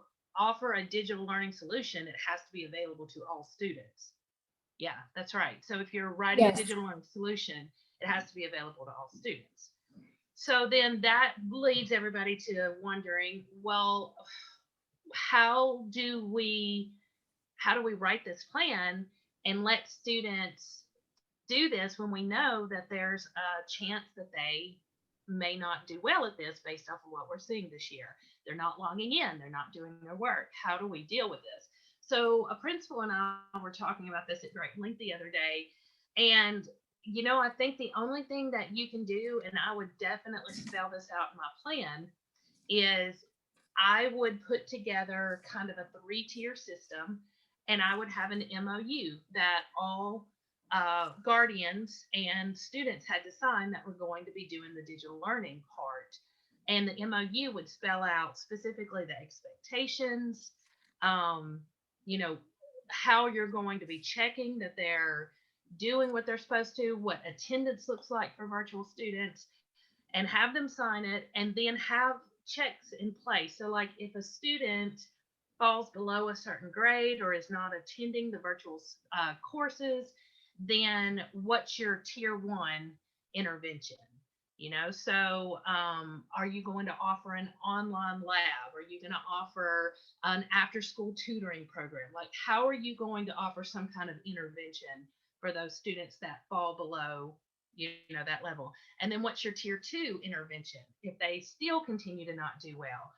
Are you going to ask that? Are you going to send communication to the families recommending that the students come back on campus? Now, you can't make them come back on campus, but I think if you show that you have interventions in place and that you are putting these MOUs in place and you have these recommendations and everything, I think that it's going to help you with being able to, support the students. And I know that not every student is going to take advantage of that, but I think that that's a way for you to think about when you're writing your plan, having these different interventions and this MOU in place and defining those expectations as you go forward. I hope that makes sense. That was just a really good conversation we had about how to approach that.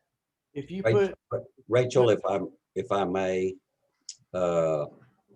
last week I had a conversation with a person whose opinion on this very issue I think would carry a lot of weight, whether or not we could exclude a group of individuals, which we cannot. What we can do, however, is exclude an individual or multiple individuals if they clearly demonstrate that they have not succeeded this year in virtual learning. Now, we would have to have data points. We would have to clearly be able to demonstrate that they did not advance in any way throughout this school year. That being said, we could exclude them. And I think it would be very instructive. We've had some conversations here on campus. I think it would be instructive if, a small group of individuals could get together, or we could get some guidance to put together a rubric, if you will, a checklist, if you will, some descriptors, if you will, that we would apply to all students applying for virtual learning and see if they meet the criteria to put ourselves in a position to say yes or no. We think you would or would not benefit. So I just throw that out to the group. I think that is such a wonderful idea, and I think that I'm going to talk to Julie about some of these support meetings that we do with our leadership. I think that's a task that we should take on to come up with a rubric and a checklist that schools can use and modify to fit into their plan, because it's not a one size fits all. But we can definitely come up with some guidelines to help y'all as you're planning. I think that's a wonderful idea. So Julie and I will work on getting that in place for us. If they put that, Mr. Ketcherside, were you going to say something? yeah, if that is put in the MOU, whenever we start this, and then and it's very clear to all students, if they don't perform up to that, up to whatever expectation that we decide, which most of them aren't doing just a whole lot anyway. If that's put in an MOU, could we not, would we be on solid ground bringing them back on campus if they didn't meet those expectations? If it's put in the MOU. From what I understand is you can recommend it. Yeah, it's going to go back to the policies that you put in place, just like you would have for a student who's on site and who is not doing that. So that's why you have to be very thoughtful in terms of putting those things in place ahead of time.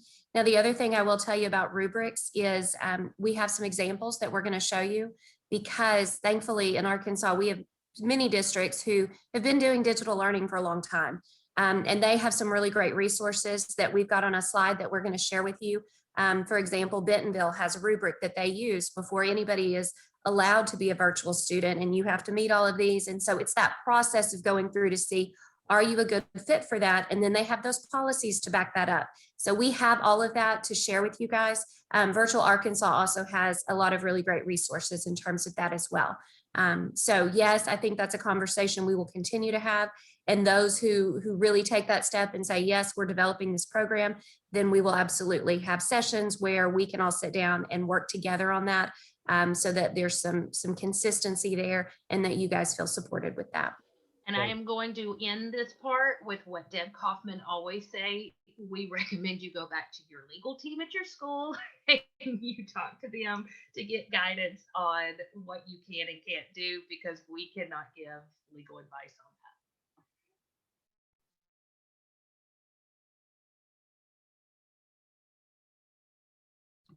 that. Are there other questions?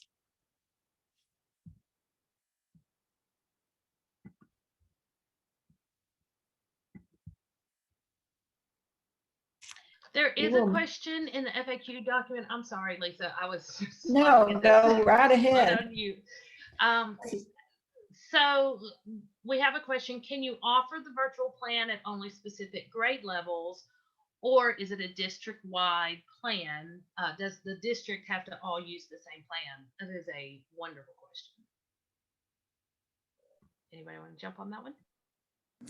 I will say that I've heard of other schools who are saying they're going to offer a virtual option for maybe just 6-12, that they are not going to do it at the elementary school at this time. So based on what I've heard and what I know, yes, I believe that is an option. In terms of, if you decide as a team that, yeah, we're going to offer this for these grade levels, but we absolutely will not have a lower level virtual option. I think that is a possibility, but I will do some checking to make sure. I think you're right on that, Julie, but yes, please, we'll make sure that we check that out, make sure for absolute certain. But that's my understanding as well. You can designate it to certain grade levels. Okay, so the non-negotiables is they want you to be very thoughtfully planning with those specific goals and expected outcomes clearly defined in your plan. And they want to see evidence of that you're delivering high quality content and instruction. They want to also provide the opportunity for those students and teachers to access, the right devices and have access to connectivity. They want to definitely see the support that you're providing for the teachers, students, and parents, especially. And then clearly communicating those expectations, policies, and guidelines, just as the conversation we just had about how can that be defined, and what are we using as policies to back up what our expectations of our students having those MOUs or policies in place, as Julie and Rachel was just speaking about, and then allowing for that regular communication and interaction. These are all the pieces that they definitely would like to see evident in your plan.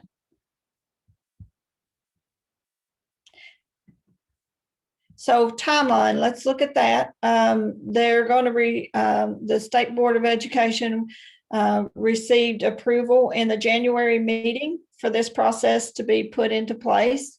The state board meeting, I know Julie has shared that out, and I'm sure that you have probably had a chance to view that. If not, I'm sure that she would be happy to send that to you if you want to watch the questions and the conversations they had about this process. Technical assistance, which is where we're at right now. It began in January and February. Applications are to be submitted on LEA Insight starting March 1st and ending on May 1st. That includes your AMI plan submission. That's where you also would do it if you're just deciding to do AMI. That submission is due May 1st as well. And then constantly be thinking about, the basis for that quality assurance, that you are looking at those non-negotiables and ensuring that you're meeting all of those pieces as you're writing your plans, if you decide to go that way. So what's next? We have talked much today about identifying your need. And I think with the opportunity that you've had to be in your breakout rooms, you've had some time to talk about the needs at your school and why would you need a digital option. If you still need help with that, you can definitely reach out to any of us from Arch Forward on that call today. In addition to my Team Digital email, I have an Arch Forward email as well. So if you email to that, I will receive it. You can reach out to any one of us and set up a one-on-one Zoom to talk through some pieces. I recommend that you just really begin looking at that guidebook and begin working through that with your team to create your plan. And be thinking about all those questions and all of that big picture and looking at that as you do in other realms, and following how am I going to support this program if I decide to put it into place. What supports am I putting in place to meet the needs of my learners and my staff. I think that they're in the works and maybe scheduling some follow-up meetings for next sessions, and that will come from Julie, I'm sure, if they set dates depending on your needs. If you want assistance, then we can be available, and Julie will schedule those and get those into place. Yes, we will send an exit slip today to everybody to kind of gauge what your next steps are and what your needs are. So yeah, we will have that available. Oh, there it is right there. I think they can click here and it will go to the exit slip. Before we jump into the exit slip though, before everybody jumps out, what I would like to do is we do have those resources we want to share with you with some of those policies and things, but I also want to walk you through what the application looks like and what it's actually going to say. So just know that the exit slip is here. It's on slide 35 of the presentation. And I think Lisa will, and I'm going to advance so that they can see those resources. I think it's in a slide behind so that you can see the resources that are available in the presentation. There, as we have mentioned before, there's the blank digital learning template. And then all the resources that Julie mentioned earlier from different schools and how they have set up programs and have their their MOUs and their policies in place for their students. These are great resources to access and look how you can develop your own. And Julie, did you have anything you wanted to add about this page? No, I would just say that we can work together if we want to create an arch forward set of these examples. We'd be happy to do that with you guys if we have some that want to meet about that. And you can just put that on your exit slip, and that'll be our way to figure out how to follow up with you.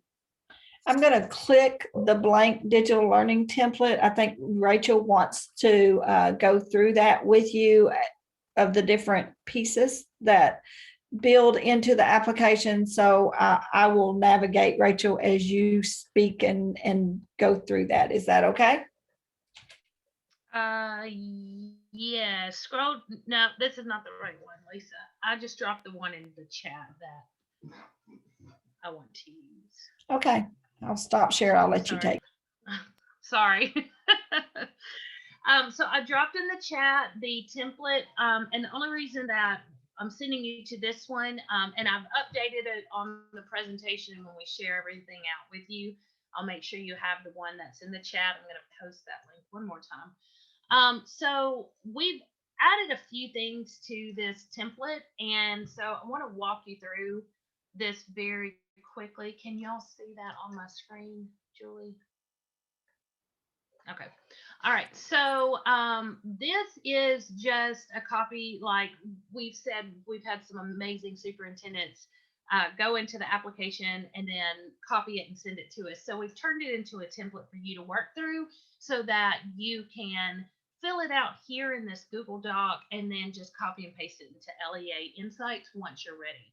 One thing that I want to point out to you is I think it's a little confusing, but the first thing that's going to be asked when you go into the application is they want you to decide which waivers you need to apply for. But what I'm telling a lot of the schools that we're working with is you don't know what waivers you need until you know what your plan is. So it is my recommendation that you skip down past this first page and you start on the second page of actually building out your plan. And then once you finish your plan, you can return back to this first page, and then you will know, do you need an attendance waiver? Do you need a class size waiver, a teaching load waiver, the 6-hour instructional day waiver, the clock hour waiver, or the recess waiver?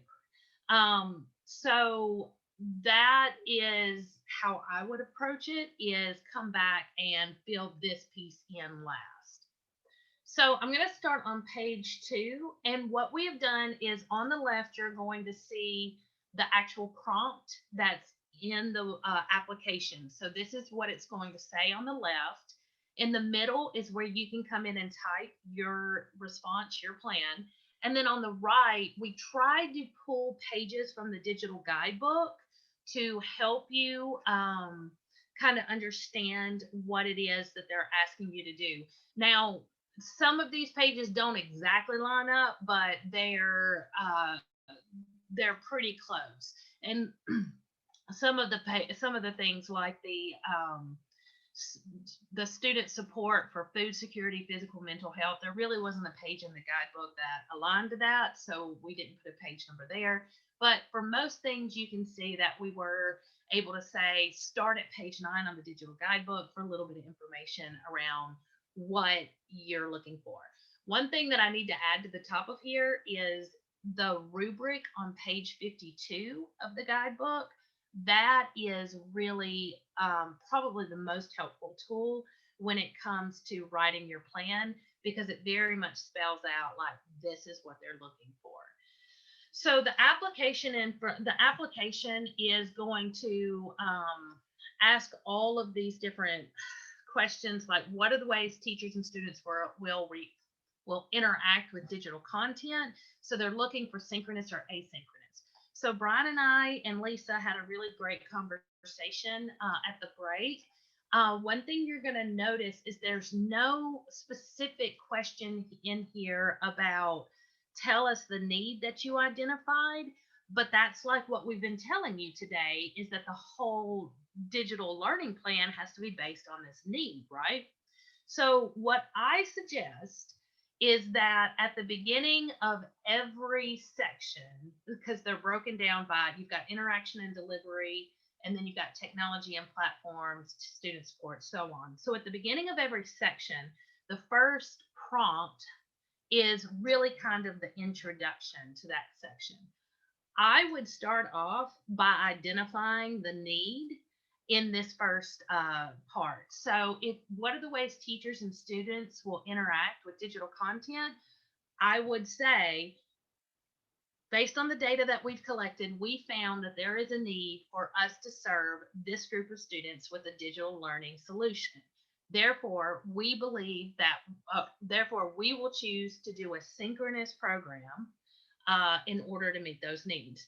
So then you go through, you answer the questions about what delivery approach will you use? Will teachers be dedicated to primarily remote instruction or serving in a dual role?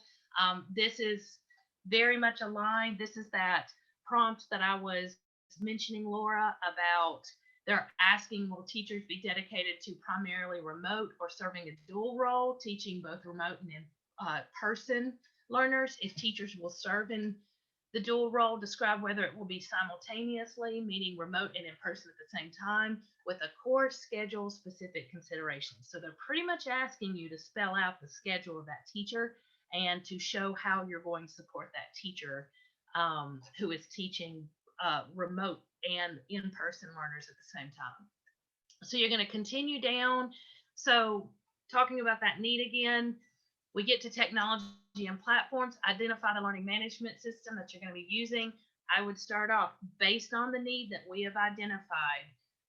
We will be using the Canvas learning management system, and then explain why. Same thing when you get down to student support. We've identified that we're going to support this group of students with a digital learning option. Therefore, this is the manner that we're going to do that. So each time you get to a new section, I would start with that need, because that is what they're going to be looking for, is that thread throughout the entire application, showing that you have identified the need and the group of students that are going to benefit from this. So I'm going to stop there and answer any questions, and then we'll look at the different prompts in the application. So are there any questions or anything that I can clarify very quickly?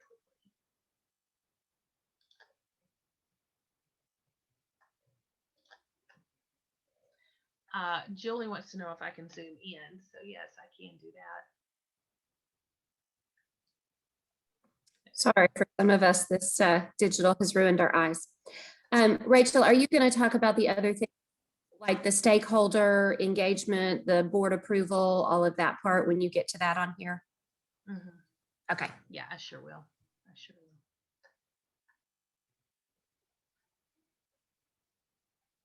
Okay. There's no other questions. I'm just going to start at the beginning of the application and just work through, just pointing out some key things so that you are familiar with what you will be submitting on the application, because there are a lot of different things to think through, and you're going to see that it is going to take quite a team from your school to think through all the different pieces. So we start with our interaction and delivery. So so basically, are you going to be providing synchronous or asynchronous learning? Page 9 has, Lisa went over that today, but page 9 of that digital guidebook does have a breakdown of the definition of synchronous and asynchronous, the platforms and deliveries. So you'll definitely want to go take a look at that so that you can write that into your plan.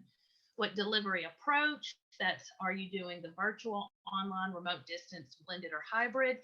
I said page 9 here, but you can also go look at the scenarios and the videos that are on page 15 to help you with that. The next one is asking about the teachers. What's the teacher's role? How are you going to have teachers, or what are your teachers' roles in your digital learning program? Describe the expectation for teacher instruction, interaction, and frequency with virtual students.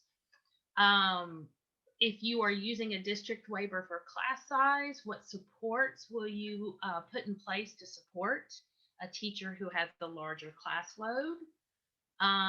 If you're utilizing district waivers for teaching load, what supports will you put in place to that the same one? No, it is. It's different. So, how will you determine if the students are adequate for teachers who exceed teaching loads in digital learning settings? So that's the first section. The second section is the technology and platforms. So you have to identify the learning management system or the content management system that you're going to be using. Describe the digital content that will be available for students, what video communication software. So we found this year, I think most of us understand that you have to have that learning management system or that content management system like Google Classroom, which is a place where the content lives, but then you also have to have Zoom or Google Meet or Microsoft Teams to communicate with the students on a regular basis. So they just broke it out so that you can identify both of the tools that you would be using. You'd be using more than two, but still the video conference and the learning management or content management system. And then describe the technology access. So this is how are you giving your students connectivity? How are you providing connectivity? And are you providing them with their own devices? Just explaining that. Then we get down into student supports.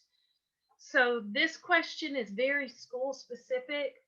Describe the manner and frequency the district or school will use to monitor the wellness and safety. That includes food security, physical, mental health of the students in a total remote setting. So they give you a little bit of information like this may be in person or video communication, identify supports available to assist students within the district. Then we go into describing the manner and frequency the district or school will use to monitor the academic and student engagement, describe the academic response to intervention for remote students, describe the plan for formative assessment, describe how dyslexia will be supported, gifted and talented, ESL, describe how all special education services and supports will be provided to digital learning students, and describe common and frequently used digital accommodations within your school.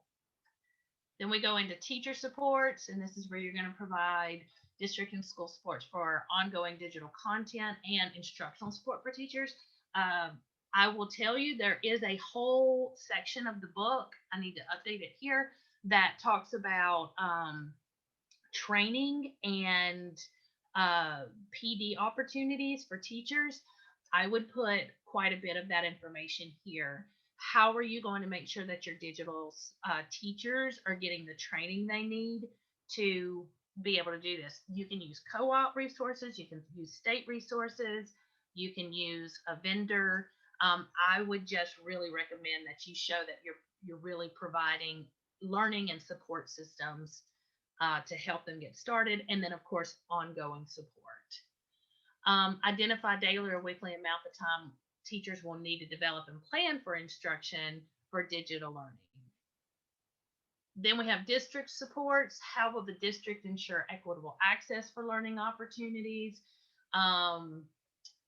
Summative assessments, how are you going to provide that? Provide an overview of how the district may communicate to parents and test digital learning students at the district site. Lisa talked a little bit about that today. Provide a detailed explanation of how the district will monitor and evaluate the effectiveness of the digital options. Describe how the district will ensure equitable access to opportunities for success. All students are expected to test on site per DESE guidance. So you have to explain how you're going to communicate that to parents and guardians. How you're going to monitor and evaluate the effectiveness of the digital options. How will teachers engage with families? That's a big one this year. Provide the URL. Okay, so then we get from here to the end. This is where DESE is asking for evidence of the need. Okay, so that's what this aligns to. So providing URL to evidence of the local school board's approval of the waiver request. So once you get this plan done and you apply for your waivers, you have to get it approved by your board. And so you do have to link to those board minutes, which, you know, is on our website. That's required. The board minutes being on the website. Sorry if I was confusing there.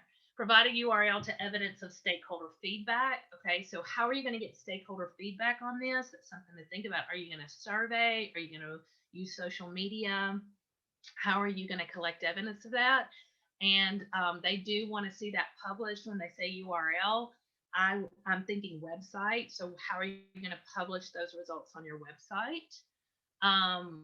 Then provide a link to the attendance policy for digital learning students, provide a link to the disciplinary policy for digital students, and provide a link to the grading policy for digital students. So all of that would be part of your school board approval anyway, I would assume. So I think that whole section is kind of something you would take together.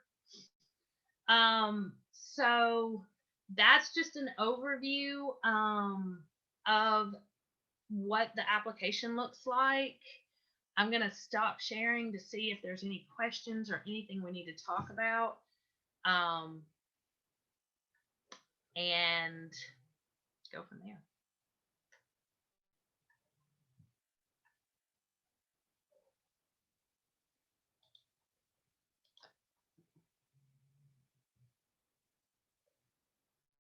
Okay, well, go ahead, Julie.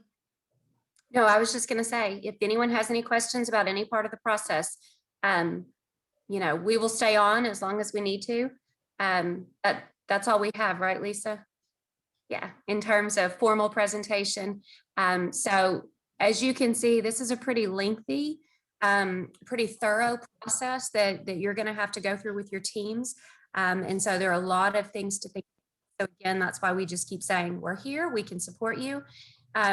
From this point forward, it may look more like district by district support, and that's okay too, especially as you work on your plans. But we're open to do whatever you need. So we will stay on here for a little bit if you have questions, and if you would complete that slip, Rachel will put that in the chat. You've got it there. You have access to that as well. But help us know how best to support you as we go forward.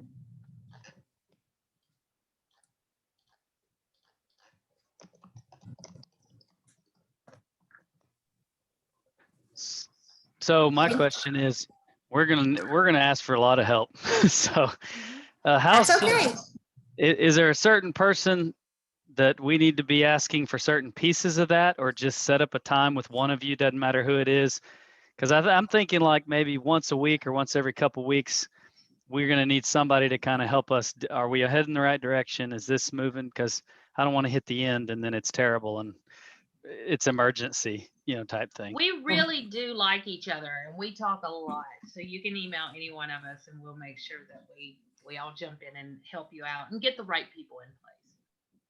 Yeah, and if you can be specific in terms of, this is the part that we're working on right now, and I need help with waivers, then if you can let us know that, then we'll make sure that we're getting the right people in there, or you may just get all of us every time. So. Okay, thank you.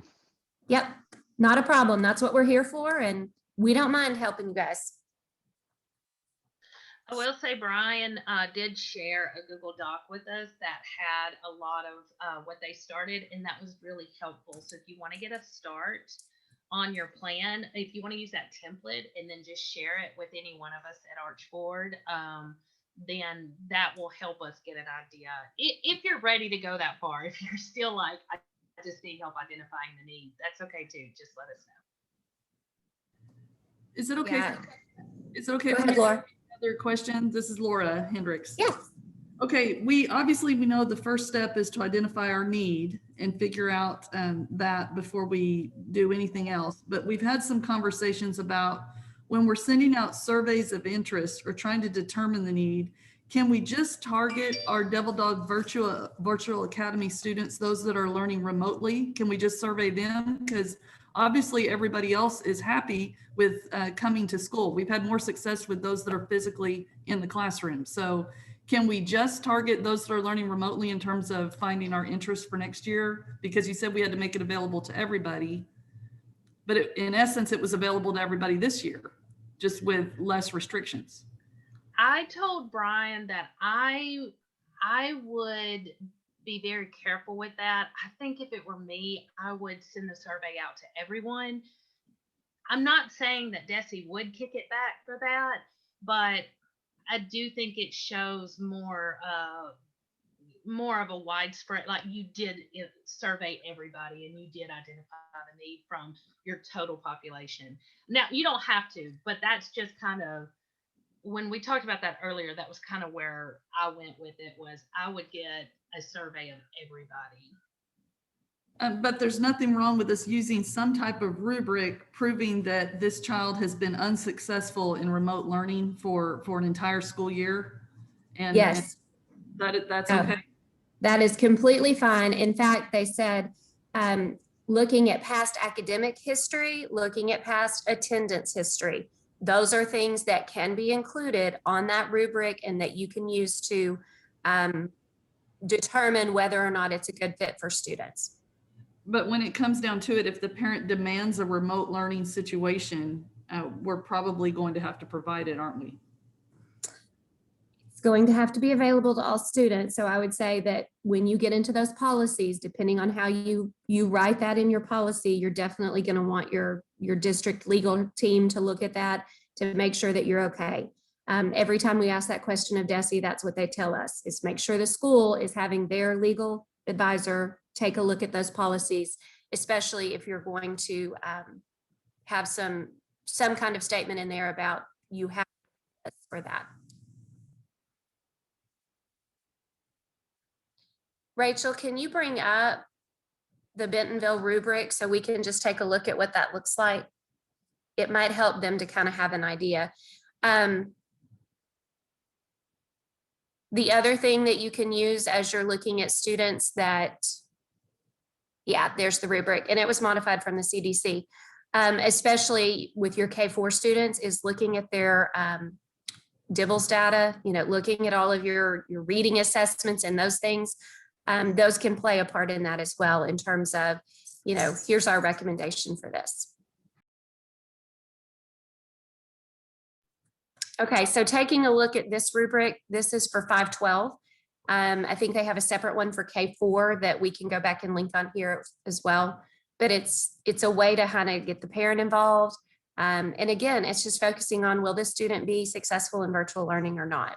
So that's one example, and you could very easily adapt that for your district as well.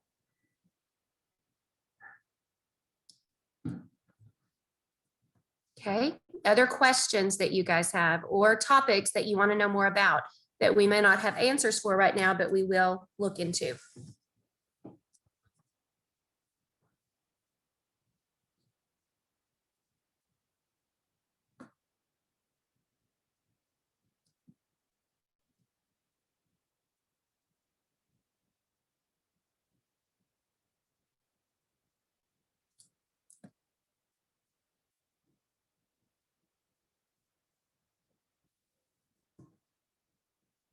Okay, well, we will stay here for a couple more minutes.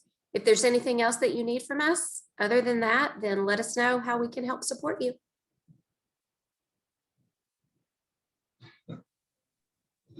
Y'all are awesome. Thank you. I just want to know, how many steps did you get, Brian? Looks like about 5,000. Wow, you have one of those desks. Yeah, my desk raises, and then I've got a little treadmill that I wheel underneath here. So. Oh, that's a good investment. I think I need one of those. Oh, it's worth it. 100% worth it. As a principal, I was walking all the time. I didn't have to worry about steps, but now in an office, I do. So it fixes it for me. Yeah, great plan. See you guys. I appreciate it. All right, bye. Thanks, Julie. Thanks, Tyrene. Let us know how we can help. Okay, I'm working on writing the things I know.